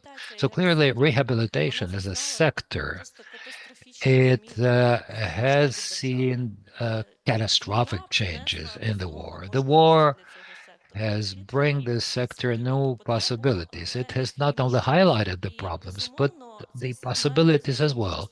And of course, this sector is developing very quickly and it faces certain challenges. For example, the ones that the report has talked about very clearly about the staff problems, which is what the Ministry of Healthcare should do in terms of, for example,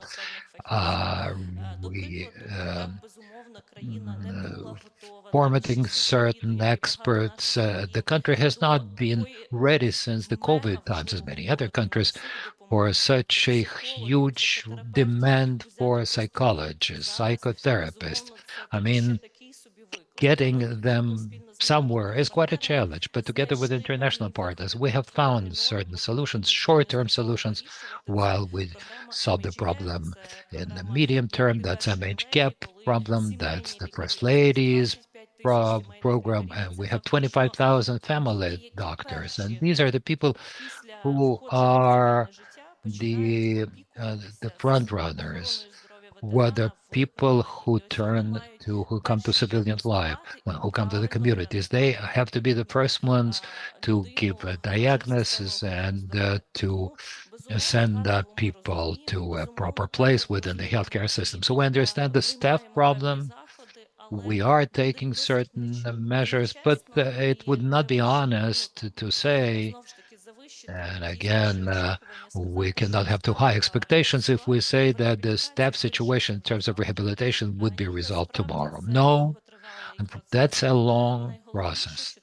But most importantly, the problem has been recognized, and there have been quite a number of governmental decisions. And incidentally, when Mr. Lubinetz told us about how many legal acts in terms of rehabilitation exist, it's not that the situation is so bad there. It's just because we very quickly identify the problems, including the communities and the Омбудсman's team, while buying rehabilitation services. We have had a number of important stages in terms of the cycles, in terms of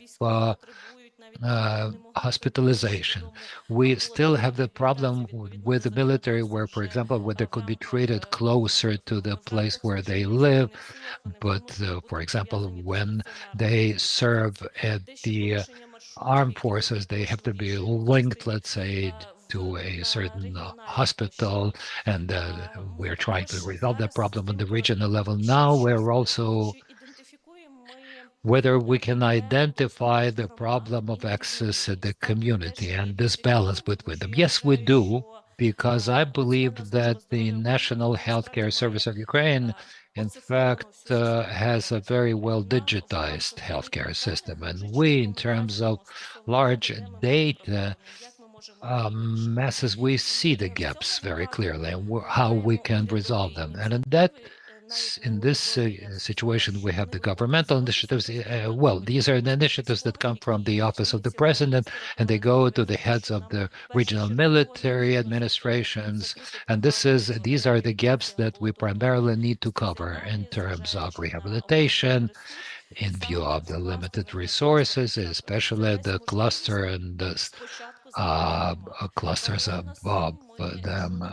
At the same time, we have heard that the presidential speech when he said that all the rehabilitation should be built on the community level. And already at this level, we have changed already the mechanism of procuring services, and now we have this mono rehabilitation service in a community, because not every boy or girl who comes back from the front would need rehabilitation in full. Multidisciplinary rehabilitation provided within those staff possibilities and for which we procure that. Perhaps they would just need one physiotherapist, but it should be permanent work and a systemic work, and it should be done on the basis of a community hospital or a healthcare center. And here we also have some ambitious plans in terms of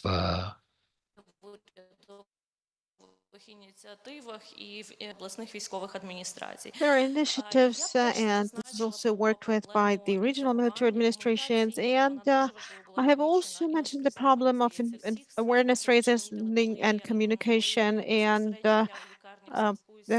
when I communicate to the defenders at the hospitals, we can see how disoriented they are, and they are not sure how their rehabilitation will look like, what the pathway will be, what they can hope for. And for the second year in a row, as a National Health Service, we've been preparing a bulletin in the electronic form, and we send it to all communities. It's called the Veteran Guide. Within the medical guarantees program, and we support the volunteer initiatives of NGOs and CSOs. And I think that our team has participated probably in all possible training sessions to teach the specialists in veteran support so that they can explain what rights the veterans have. And our initiative was one of the first in the country when the hotline 1677 was introduced, where everyone can call and get information on or file a complaint. And we have a separate line for the service people. So if you call 1677, you are told that if you are a defender, you can use those services. So this is another channel of information. Yes, we haven't reached every person yet, but we are open to suggestions, proposals, recommendations, how to improve communication so that our men and women can use the services provided by the state. And we are also open to suggestions on how to improve the medical guarantee program and other things as well. We have a clear understanding that the state cannot guarantee everything to everyone, but we have the services which the state guarantees to the service people and veterans only. For example, 3 years ago,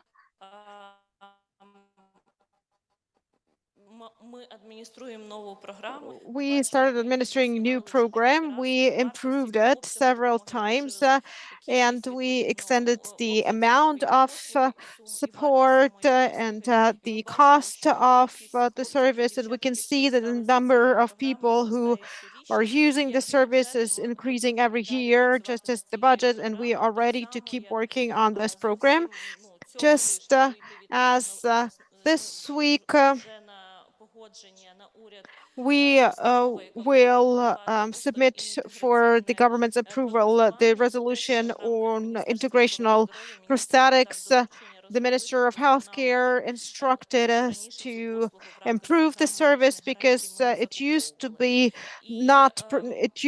didn't used to be procured within the medical guarantees programs. And I have heard about some other aspects. What concerns the first recommendations, the government took the decision yesterday to deal with the payment of these services and the possibility to their capacities to consider these cases, and also conducting the audits in the regions where the consideration of the cases is delayed and where the backlog is significant. And as the national procurer, we are open to your proposals, recommendations, complaints, and we can talk also about sanitary and spa treatment. We are not saying it's not needed. We believe that there has to be a clear delineation, and we are happy that we finally have the interdisciplinary commission which will deal with these matters, because yes, it is needed, but it is needed for recovery, and it doesn't require you to have an additional diagnosis to get the service. We just need to respect the heroes, and the state needs to be able to provide the service and offer the service. This is not a medical thing, because when we speak about the medical things, it's about the diagnosis, about the history of treatment, and so on and so forth. While I think that the Ministry of Veteran Affairs can work with these matters. And now, nutrition. This is also a very sensitive question. We have heard about it. We know that a new resolution was quickly submitted so that the Ministry of Defense would pay additional funds to healthcare facilities for better nutrition for the military. Well, my husband and his service person had the same problem with, while undergoing treatment, and I think that considering the need, and after your report, we will cooperate with the Ministry of Veteran Affairs to improve the state of things in these areas quicker. Thank you. Thank you, Natalia. You've mentioned, you've spoken a lot about the problems, and a lot should be done to solve them, but the first step is to actually admit them. And I have a specifying question to you. You mentioned the MANA services in the community, and it's a very good thing, but are there any strict criteria of conformance applied to healthcare facilities? Because in our practice, we have seen the cases where the services are there, but the hospitals cannot get the package because the criteria are very tough. Well, I can answer in a way that so that you like me, or so that I tell you the truth. Well, the criteria which are defined by the National Health Service for procurement of services, they actually shape the standard of quality for the service. So if we say that we are procuring, well, inpatient rehabilitation, and we need to have the respective specialists, so that is developed based on the guidelines and protocols and the goals of rehabilitation we need to achieve, so that the man or woman or their mother or father go back to normal life. So if they say we don't have any specialists, so make the requirements not so tough, we'll have more services to offer. Yes, we'll have more, but will we get the result we want to achieve as a result of the respective service being provided? Speaking about MANA services, yes, we can see that there are cases, and these are strictly clinical cases, the cases confirmed in the healthcare system, where multidisciplinary approach is not necessary, where you don't need the physical therapist, ergotherapist, speech therapists, and so on, when one person can provide the services. And in this regard, we simplify the procedure for procurement of outpatient rehabilitation. So we listed the stays and conditions for which rehabilitation can have a limited scope. And that will be honest, it may not be that popular because it doesn't really decrease the criteria that exist, but we will know that a defender will undergo the rehabilitation and they will get, the necessary help to, achieve the goals of rehabilitation defined by the multidisciplinary team. So the criteria are very thoroughly considered. We are serious about that. Well, you may think, who cares about the equipment? We can, provide help without this equipment. But as a result, we can see, that we don't need a CT scanner because we can have an agreement with a company across the road. But sometimes it happens, like the hospital does not tell you, doesn't report that the CT scan doesn't work. A child is brought with a trauma during the night. The doctor cannot diagnose the patient at time and the person is lost. So we proceed from the considerations of what we would like to achieve as a result of treatment for a person. And when it comes to rehabilitation services, we are shaping them not for the ability to say that we have rehabilitation in every community. We're doing this to make sure that our people can actually recover properly. So it's not about money. It's not about some other understanding of the situation. People frequently say, well, but we live in the mountains. We can't involve the necessary experts. We have war in the country. People have left.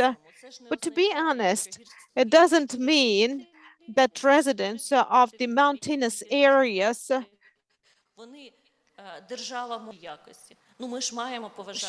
should get services of lower quality. We have to respect everyone. Thank you. Vyacheslav, you are the next speaker on the panel, and before you start, I would like to, ask you, I would like to ask Natalia a question first. Well, let's do it in the end. So I would like to thank you and the whole sector of non-governmental organizations for a significant contribution into the development of our state. So I would like to ask you about the following. From the experience of Titanovia rehab, when do people, most frequently remain without the support, and who should connect the medical facility, the support specialist, the family, and the community? Thank you. I'm the head and the founder of the Prosthesis and Rehabilitation Center Titanovi. We have been working for, 3 years already. We work with complicated amputation cases. And I should stress that during the 5 years of war, we've had more than 100,000 veterans with amputations, and about 10% of those 120,000, that's 12,000, these are cases of complex cases of amputation. Veterans of the war work in our center. That's Benya, who's present here, and he deals with foreign economic relations in terms of the elements of prosthetics and procurement of titanium implants. We also have here Andriy Kapustyan, who is our former patient. He also works as a case manager here, and he's responsible for support and coordination. He's a senior medic, and he had the experience of working with the military medical documentation. We also have here Sasha Talachenko, our ambassador, also a business person. And I like to say that he has two businesses. First, this is the veteran coffee shop Titanovi in the Respublika mall. And the second business is the production of accumulator batteries, lithium ferrum polymer for energy independence systems. And his team includes 6 other veterans with amputations. All these veterans, whom I have just introduced, they have complex amputations. They are our patients. So we installed the titanium implants for Gleb, that's the thigh and shoulder. And Andriy Kapustyan, when he actually got up, nobody realized that he had double amputations. So that's thigh and shoulder. We can see the shoulder, but you couldn't see the thigh because he's very good with his electronic knee. So he has the shoulder prosthesis. He keeps working. Next week, he'll have the second stage surgery, and he'll miss 2 or 3 days of work only. We managed to create the first center of osteointegrative prosthetics on the basis of a municipal hospital in Cherkasy, and I'm very proud of that because we have done 121 surgeries like that, and almost 100 of them were done in a private clinic in Kyiv. And during these 4 years, this private clinic raised the prices 4 times. So 120,000 hryvnias is 1 week of, well, surgery. So fundraising is very slow, and we owe the supplier of titanium implants more than 200,000 euros. And we have videographers, we have a whole studio, we have different lotteries with where you can win vehicles and so on. And 2 weeks ago, we lost 2 key donors, thanks to whom the rehabilitation center existed, but their business was connected with Rosetka. And we have medical director Maria, our medical director Maria here.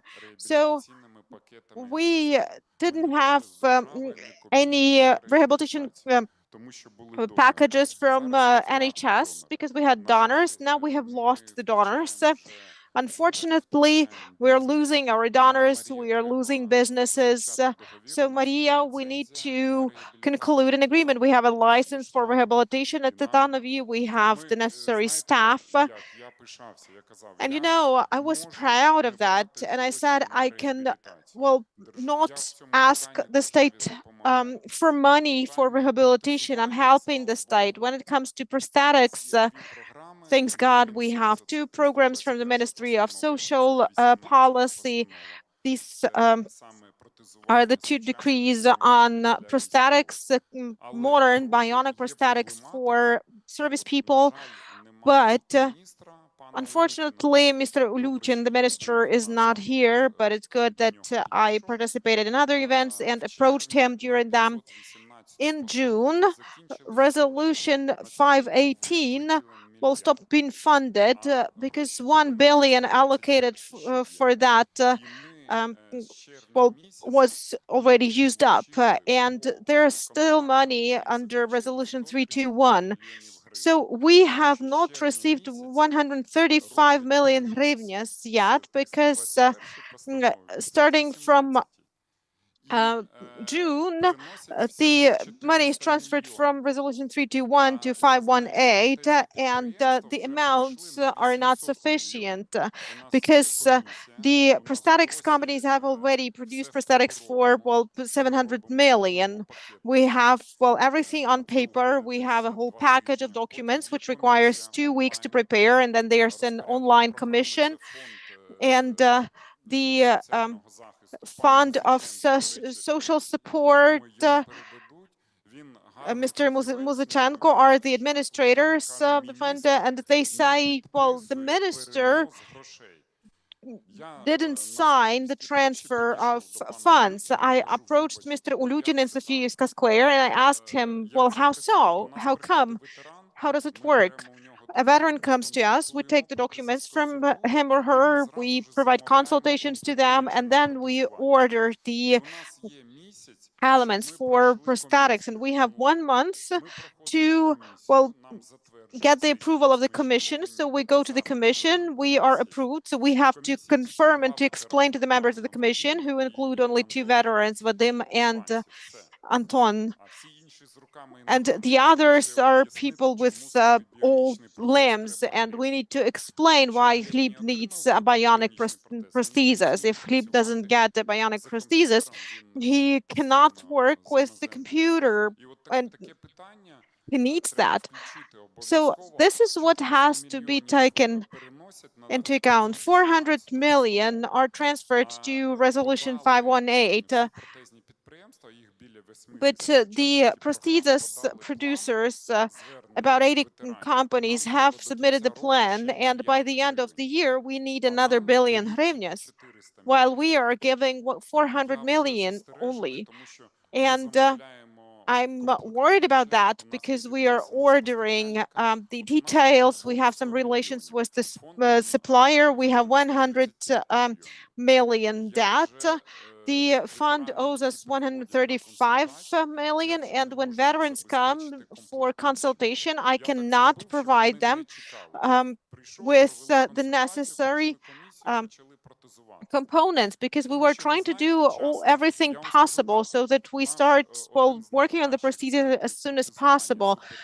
One of the best prosthetic center in Ukraine, Superhumans, have a waiting list for a year ahead, and they stopped admitting the patients, and these patients come to us.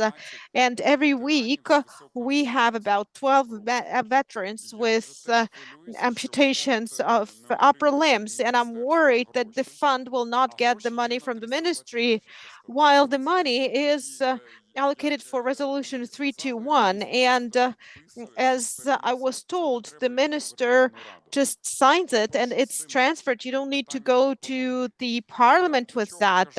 So why am I telling you that? The osteointegrative prosthetics, this is about socialization. So thanks to this titanium implant, this is a transparent thigh bone. And we insert an 8-centimeter titanium implant into that. So thanks to this technology, the veterans who are in this room, Gleb, Andriy, and Sasha Tolochenko, have a job, have their businesses, they are socialized, they are mobile. Sasha Tolochenko went to Warsaw and to Prague to organize a charity concert. So we actually got friends with many artists like Pivovarev and the others. And we go to Prague and to Warsaw to raise funds, to ask for money. It's good that our ambassador in Poland supported us. I'm very grateful to him for that. And we raised money for one surgery, 1.5 million hryvnias. Sasha went on stage. It was raising. On the 21st, the concert was in Prague. On the 22nd, it was in Warsaw. And he drove 10 hours from Prague to Warsaw to sell the merchandise. And I think that the state can afford adopting this program. And I would like to thank Mr. Leshko, the minister. We have been working on osteointegration for 3 years already, and the first operation was done at Unbroken in April 2023, and we did the first surgery in May, and we are the only one with osteointegrative prosthetics. So the average surgery costs 1.5 million. So can you imagine, we have generated 121 surgeries costing 1.5 million each. These are huge funds. So I approached Mr. Leshko and I said, look, this is a ready package. Well, take this flag. They took flag, and now we have a draft resolution. And a week ago, a member of the parliament, Helena Yanchenko, who was at the council, sent this resolution. I opened it, and item 4, the veteran who would like to get osteointegrative prosthetics at the fund of the national budget should get 2 conclusions from prosthetic specialists from the government-owned or municipal prosthetic centers. We have only 2 centers like that, one in Dnipro and the other in Vinnytsia. So that means that a veteran should go to Dnipro, find a prosthetic specialist there who works there, and then go to Vinnytsia. And, this is about, people. There are specialists who are against prosthesis, and this is the violation of the right of the veterans. The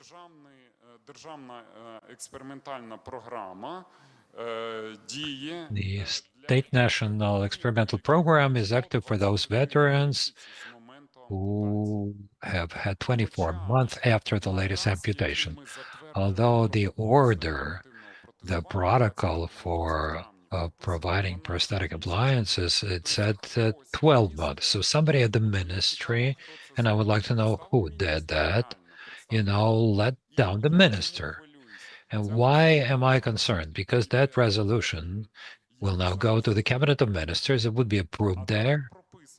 And it says a veteran should get two opinions, two pieces of paper. It should go to Dnipro and then to Lubinets. The Kyiv Prosthetic Center, they have sold it to Kostelman because it has gone bankrupt. The Lviv Prosthetic Center, the state-owned one, the factory, is now under liquidation procedures. And item number 5, a veteran with a complicated amputation, like, for example, a shoulder amputation like Gleb, he should wait for 24 months. And it says 24 months since. And that's the addendum to the resolution of the experimental osteointegration project. What are we speaking about? So for 3 years, we've been doing that. We have clinical experience. And incidentally, I myself, I'm an engineer, a construction engineer. This year, I've started studying at the Medical Academy in Cherkasy as a prosthetic expert, and many of my opponents saying he's not a doctor, and I'm telling them I'm a manager, and my PhD allows me to do that. Our patron, Richard Branham, our professor, his father had invented that technology. He cooperates with the Clinical Medical Center Walter Reiter. That's a military hospital number 1 in the United States. I have studied 12 articles written by this center experts about osteointegrative prosthetics. So this scientific research work is a proof of it. I have I now have 12 resumes of those papers, and via Natalia will give it to the minister. For example, it has that with a high-level amputation of a shoulder, one doesn't even have to be a medical professional. For example, the shoulder, unless if the shoulder bone is still there, 6 or 8 or 10 centimeters, and that bone doesn't have a proper load, if it is not yes, if there is no prosthetic appliance, it will be destroyed. So we want them to do that within 24 months. The surgeons, traumatologists tells us that with a high-level amputation, they should be doing that after 6 months. And I have found a research article which proves that. With the other limbs, yes, it can be 12 months with first osteointegration, and that's not for everyone. That's only after the classic prosthetic appliance is applied. So it would be 6 months for the shoulder. And in our draft resolution, it says 24 months for all parts, plus 2 pieces of paper. Now, for example, 25 operations after they adopt this resolution. That's 30 million hryvnias. We gave them a discounted price. I told them that nobody would earn money by treating the military. We gave them the price at which we buy those titanium implants, because there are some other companies that sell them for 40,000 euros. We buy them with 25,000 euros. The cost of one operation is 1,250,000 with the cost of implants. And now we get this resolution. We have already prepared 30 patients. They have been scanned. They have received classical prosthetics, and only of 30, only 5 of them can, survive for 24 months.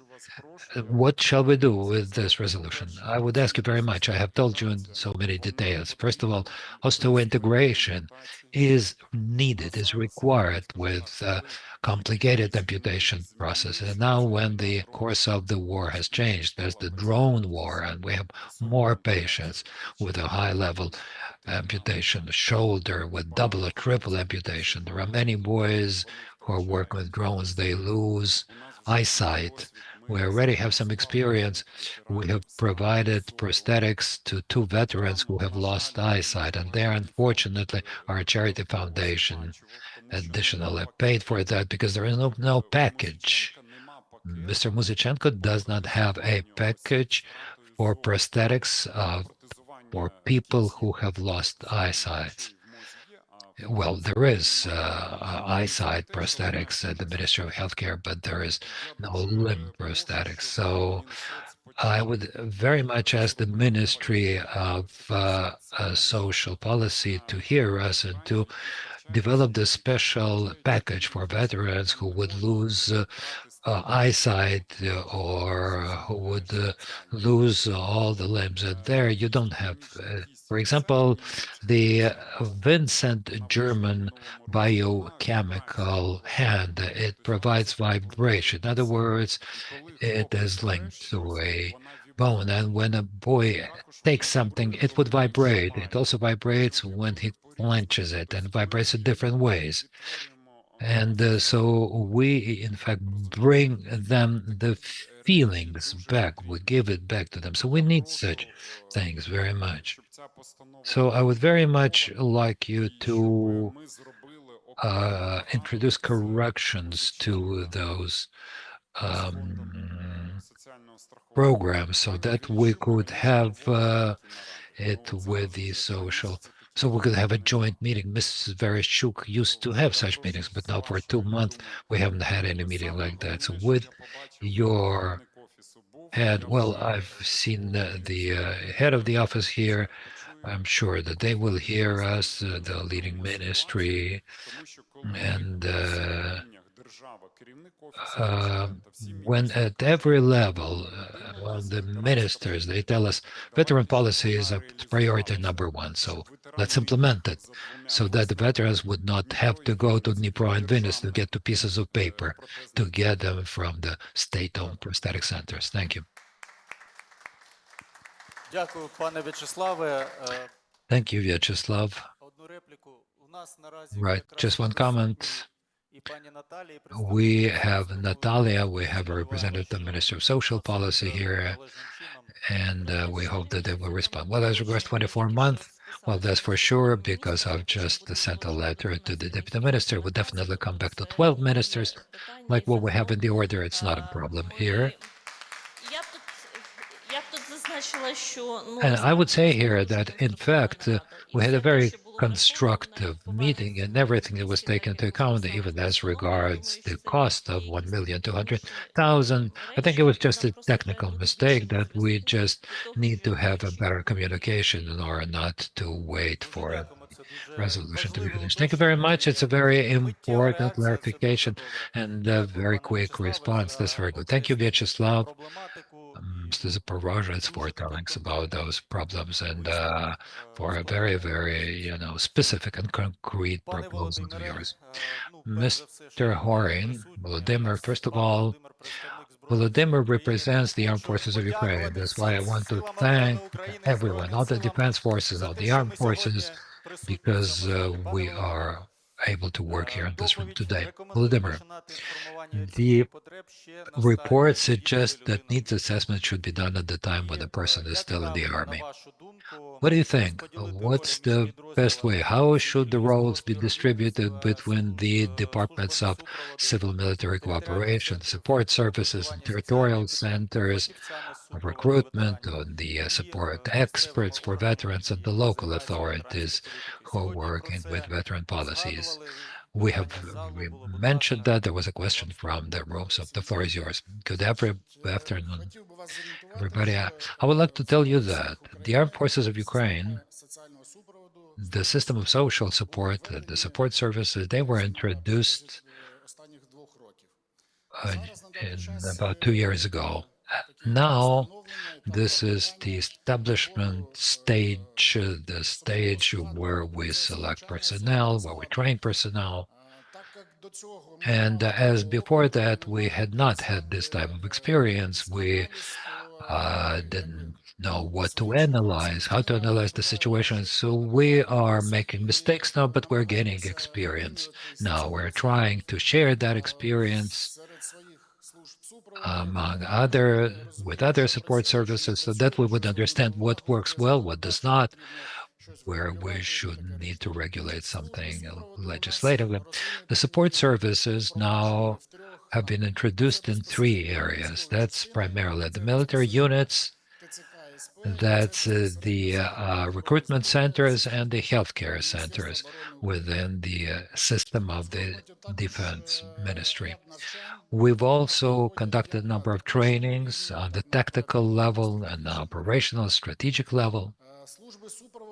The support services really face very many challenges because these are the front runners. These are the people who directly communicate with the military, with the servicemen who, after amputation, after trauma, after being prisoners of war, after they come back from the front line, or when we speak to the families of the soldiers who have disappeared or died. So approaching them is not an easy process. We understand not everyone can stand up to it. And this is what is happening right now. Now, as regards communication, interagency communication, yes, we do understand that a military serviceman who has come to the army should be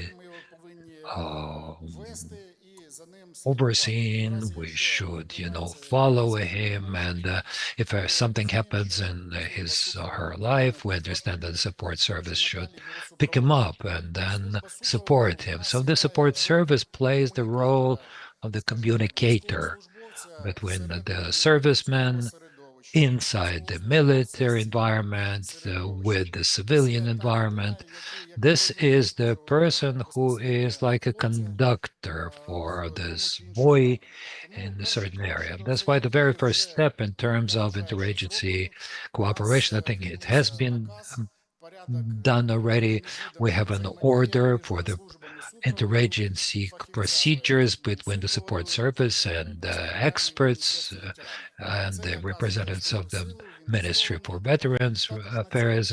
The order has already taken effect. This week, the Chad has signed the roadmap, the algorithm for introducing this cooperation in the armed forces of Ukraine. How this will take place, who will be responsible for what, basically this has been decided. So the goal was the following. For 2 or 3 weeks before one is released, the serviceman would send a report asking to be sent to a certain place and where the documents should also be sent so they can be taken on account. And the support service expert would have an interview with him. It doesn't really matter whether it happens at the unit or at a healthcare center where one is being treated at the moment, and tells the serviceman that there is the Ministry for Veterans Rights, that what national programs they have, because, and a little later I will tell you why I spoke about the national programs, because the social worker in a military unit cannot physically be aware of all the programs in all the communities. That's why he would just inform the service person what kind of areas there are, what kind of businesses they are, what kind of possibilities for relaxation, for rest, for compensation, for training and personal development. So then he asks the service man or servicewoman, if you're interested, then we will send all your data to the Ministry for Veterans Affairs. And when you come back to the recruitment center on the community level, you will be met by a support expert who will sort of pick you up and will support you in the civilian environment. If the serviceman agrees, then this interagency order has an addendum which has a format, a template for this consensus. If the serviceman or woman does not agree, it means that he or she could still join this initiative later and have his or her data sent. At the first stage, one may have a negative attitude, one is not interested, one wants to go back to his or her family, perhaps. So at the moment, they send the documents to the recruitment center, and when one gets there, then the support service expert would inform him once again, telling him more details about certain activities that the community can propose, or the Ministry for Veterans can propose, and the areas that may be interested. If one is interested, one would sign the consensus paper, and then we will send this information to the Ministry for Veterans Affairs, to the communities directly. We understand that all the communication between the Ministry of Defense, the Armed Forces, and the Ministry for Veterans has been built now on some kind of a personal relations, WhatsApp, communication channels, and so on. So we needed to have an official channel for sharing information between different authorities and agencies. With the Ministry for Veterans, with the Ministry of Defense, we have had many tripartite meetings where we discussed all that, and we decided that within the armed forces, there is the SEDA system, Electronic Information Exchange, and there is the SEV system within the civilian authorities. So the Commander-in-Chief has signed a separate order to link all the recruitment center to the SEV center. So now representatives of those recruitment centers can officially share information with the Ministry for Veterans Affairs.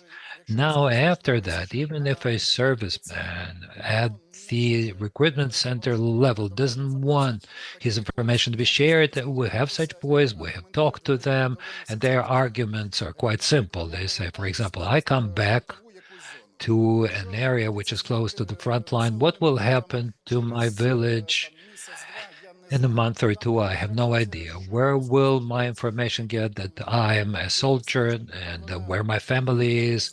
Who will get this information? I don't know.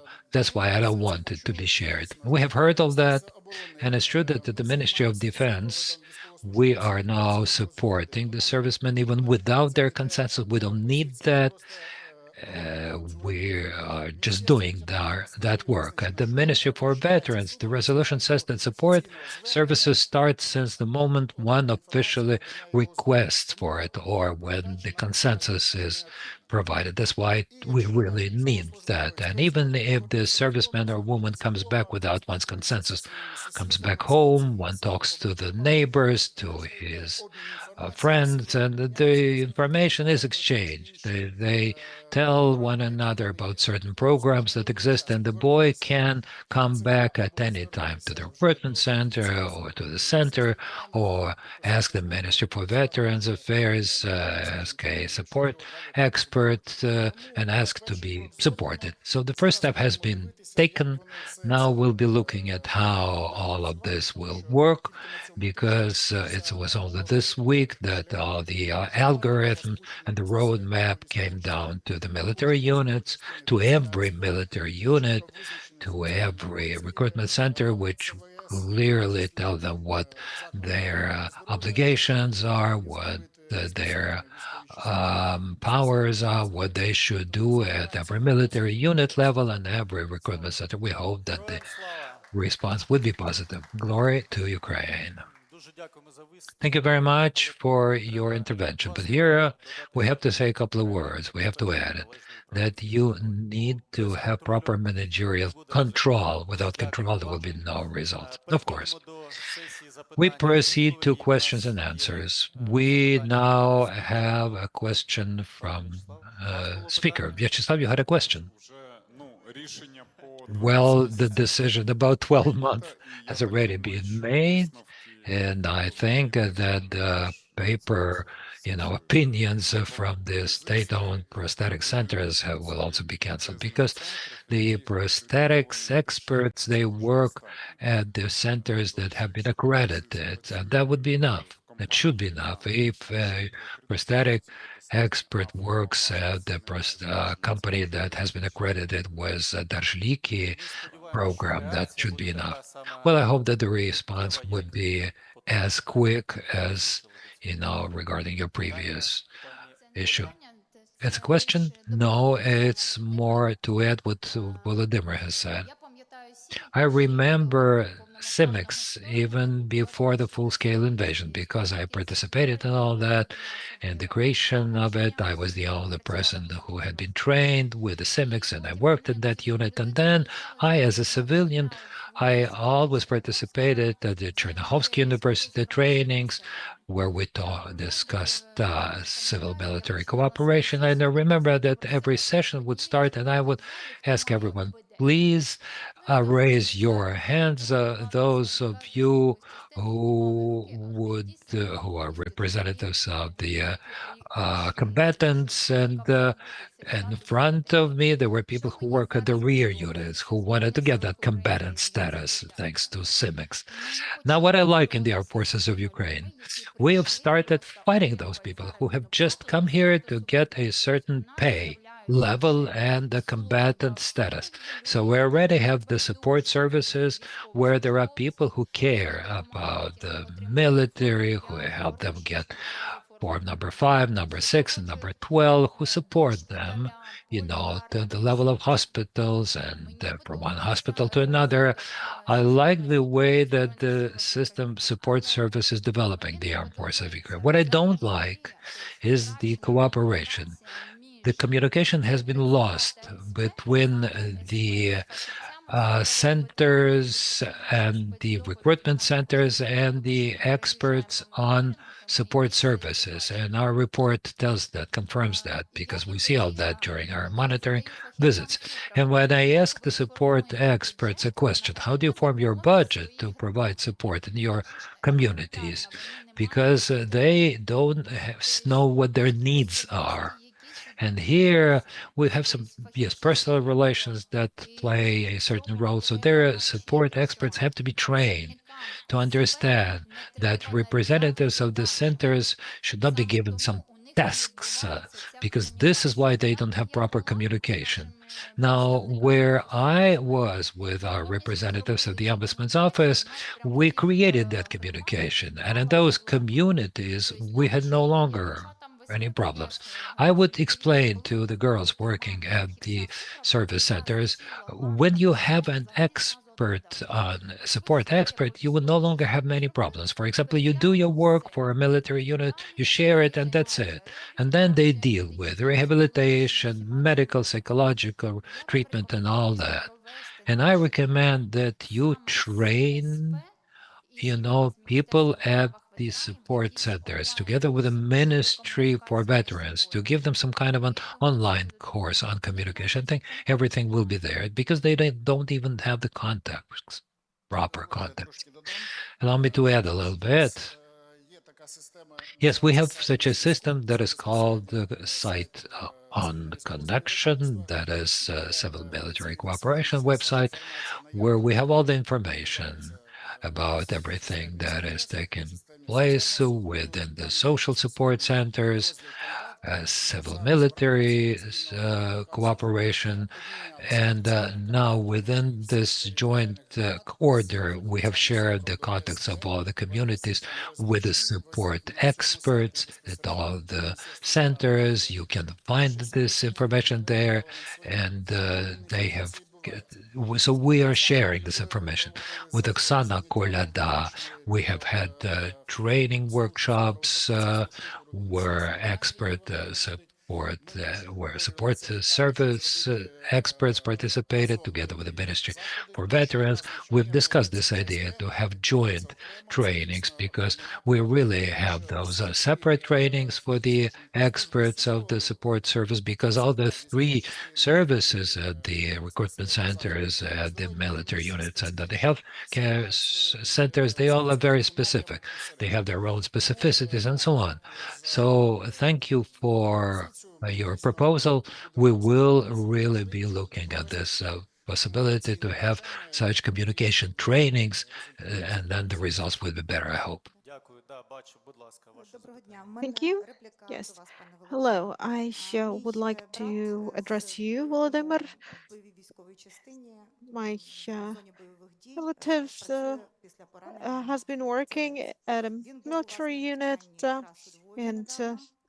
Ви he приїжджали, was at і your ви training сказали, in що будете Lviv, реструктуризувати цю which was систему held від recently. батальйонної до And you said За that це you вам will виконавці be вдячні. Але я transforming the спілкувалася з system багатьма десятками, хто from приїхав на battalions навчання, там to, багато моїх well, знайомих, brigades. оскільки ми займаємося But there are many people I патронатною know in the службою system саме в because громадах. we Ми з ними deal with the співпрацюємо patronage на service in горизонтальних communities, зв'язках. and we Є до have many вас horizontal два connections прохання, with якщо them. це скажу, що So сказати, they тоді have кажу, що. two requests Два to прохання. you. Перше, So the почистити first при one переході is від when батальйонної до бригадної well, формування transitioning озброєння. from the Це вивести battalions від to мертвих душ, тому що в brigade батальйоні 5 осіб. well, shape of Тільки civil що military написала, працює cooperation, реально одна особа. because basically out of Остальні це 5 мертві people душі, included грубо there, говоря. well, Зверніть one на це person увагу. works, Це the єдине. others are the Беріть so-called бойові dead підрозділи souls who бойових are бригад, just formally there, працевлаштовуйте and then ветеранів.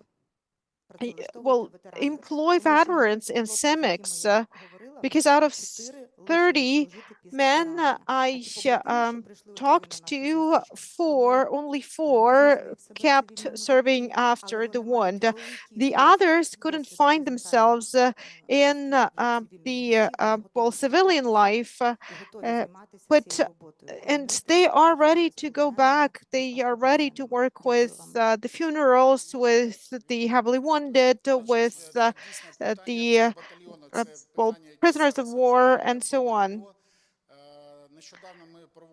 And quite recently, we had a meeting with the support services of the military units, and we exchanged experience, and we discussed this matter. And we talked with Oksana Kolyada today and discussed this question once again. So what is the problem here? It's not every commander of a battalion that they understand what the CIMIC is, what is the scope of work, and what they should be doing. Yes, there are problems. Like, for example, if we have, well, a brigade at battalions, 8 commanders, and each of them will have their own vision of what the service should look like, what it should be doing there, and who should be occupying these positions. The goal now is to report and to make sure that the support services are now subordinated not to the battalion, but to the staff. So they are just working with the battalion, but they are not subordinated to the commander of the battalion, and the commander of the battalion does not instruct them what to do, but it's subordinated to the CIMIC of the brigade. So well, everyone will remain, but it will be, well, there will be different system of subordination. So this is what we are discussing now. I know we are discussing these questions, and I ask questions and get feedback. What concerns the involvement of the veterans, especially amputees, to support services, this is something that is really needed. I have a brother in arms, so you may know him. This is Olexa. So he served in the 701st Brigade. So he has a very serious amputation. He cannot even get a prosthesis, and he works with me. He goes to all the training sessions. He participates in visits of healthcare facilities where he can talk to people. And he plays a very significant role there, because when another amputee is in a hospital bed right after the surgery, they have depression, suicidal thoughts, whatnot. And people like Olexa actually give him the opportunity to change their view of the situation. There is another side to this medal as well.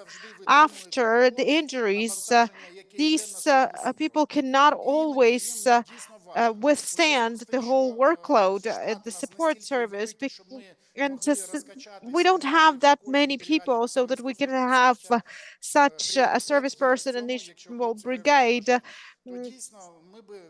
But we have it as our priority, and we'd be happy to employ as many people as possible, especially those coming from captivity. We do have former POWs who visit the rehabilitation facilities and can talk to these those who have been recently released, and they have more mutual understanding. Thank you, Volodymyr. Тетяна Бідняк, Unity for Victory, Єдність для перемоги NGO. So I would like to stress that in the operating support services of combat brigades, they have this problem of the lack of information about the existing programs on the local level. This is what you mentioned. This is about the communication with the local self-government bodies. This communication requires either many people or a creation of a single resource where these bodies could actually publish information. We know how recruitment system works right now. It doesn't follow the territorial principle, and while we used to say that Brigade 92, this is a certain territorial community, and they could get information about the benefits and social guarantees for service people and families, and veterans are provided in that community. It's a big problem right now. We talked to Bogdan Shevchuk 3 days ago. His support service at Brigade 141 works very well, and he says, I need 100 people to sit down and collect information so that we can provide information about what programs exist at the local level and what programs could work for my people. So think about solving this problem. Thank you for your question. I think this is not just a question to Volodymyr, but also the question to the Ministry of Veteran Affairs. Well, within the framework of this joint decree, we have a clause indicating that the Ministry of Veteran Affairs is obligated to share all information with the Territorial Assessment Center of Recruitment and Social Support. And within the framework of this cooperation, we expect the Ministry of Veteran Affairs to provide us with feedback on this information. I would like to draw an example for you to understand that when it comes to military units, it doesn't always work like that. For example, Brigade 79 of Mykolaiv, they have service people from all over Ukraine. They are not just service people from Mykolaiv. Well, some of them are, but otherwise they are from all over Ukraine. And the head of that unit cannot collect the information from the whole country. It's impossible. We understand that, and that's why this joint decree indicates that the information exchange should take place within the framework of TCR and NSS and local communities. Thank you, Volodymyr. I would like to mention some things about in that regard. The Ombudsman Office also has some ideas about these problems. These are very complex problems, but as they say, there are no insurmountable problems. So I think that we can also provide our recommendations, and we will be heard. Another question? Михайло Бакалюк. What concerns prosthetics? Prosthetics has one of the most important aspects, and that is feasibility. Well, feasibility of installing the prosthesis, and the second, feasibility of the use of state funds. Usually, we have very traumatic amputations, and regardless of what kind of stump you have, you cannot always have a bionic prosthesis. when it comes to, for example, having equal length with the healthy leg, you cannot do that because there's, well, no possibility of, well, adapter installation, or if it's the amputation of the foot only, so you cannot have a bionic prosthesis here because there will be the risk of re-amputation. That is why the state should have a stricter control of prosthetics and the amount allocated for that. It's not always that the same solution is the best. Well, sometimes expensive prostheses are needed, but sometimes cheaper are more effective. And second, what concerns about Dnipropetrovsk, I would like to make a remark. I live in Irpin, and 550 kilometers to Dnipro to get a prosthesis is not a problem. I actually went to the state enterprise, and I'm very satisfied with the services I was provided. And this is one of the best prosthetics companies in Ukraine, and they can provide the same services as Unbroken, Superhumans, and Titanovi. And these charity foundations can learn some things from Dnipropetrovsk.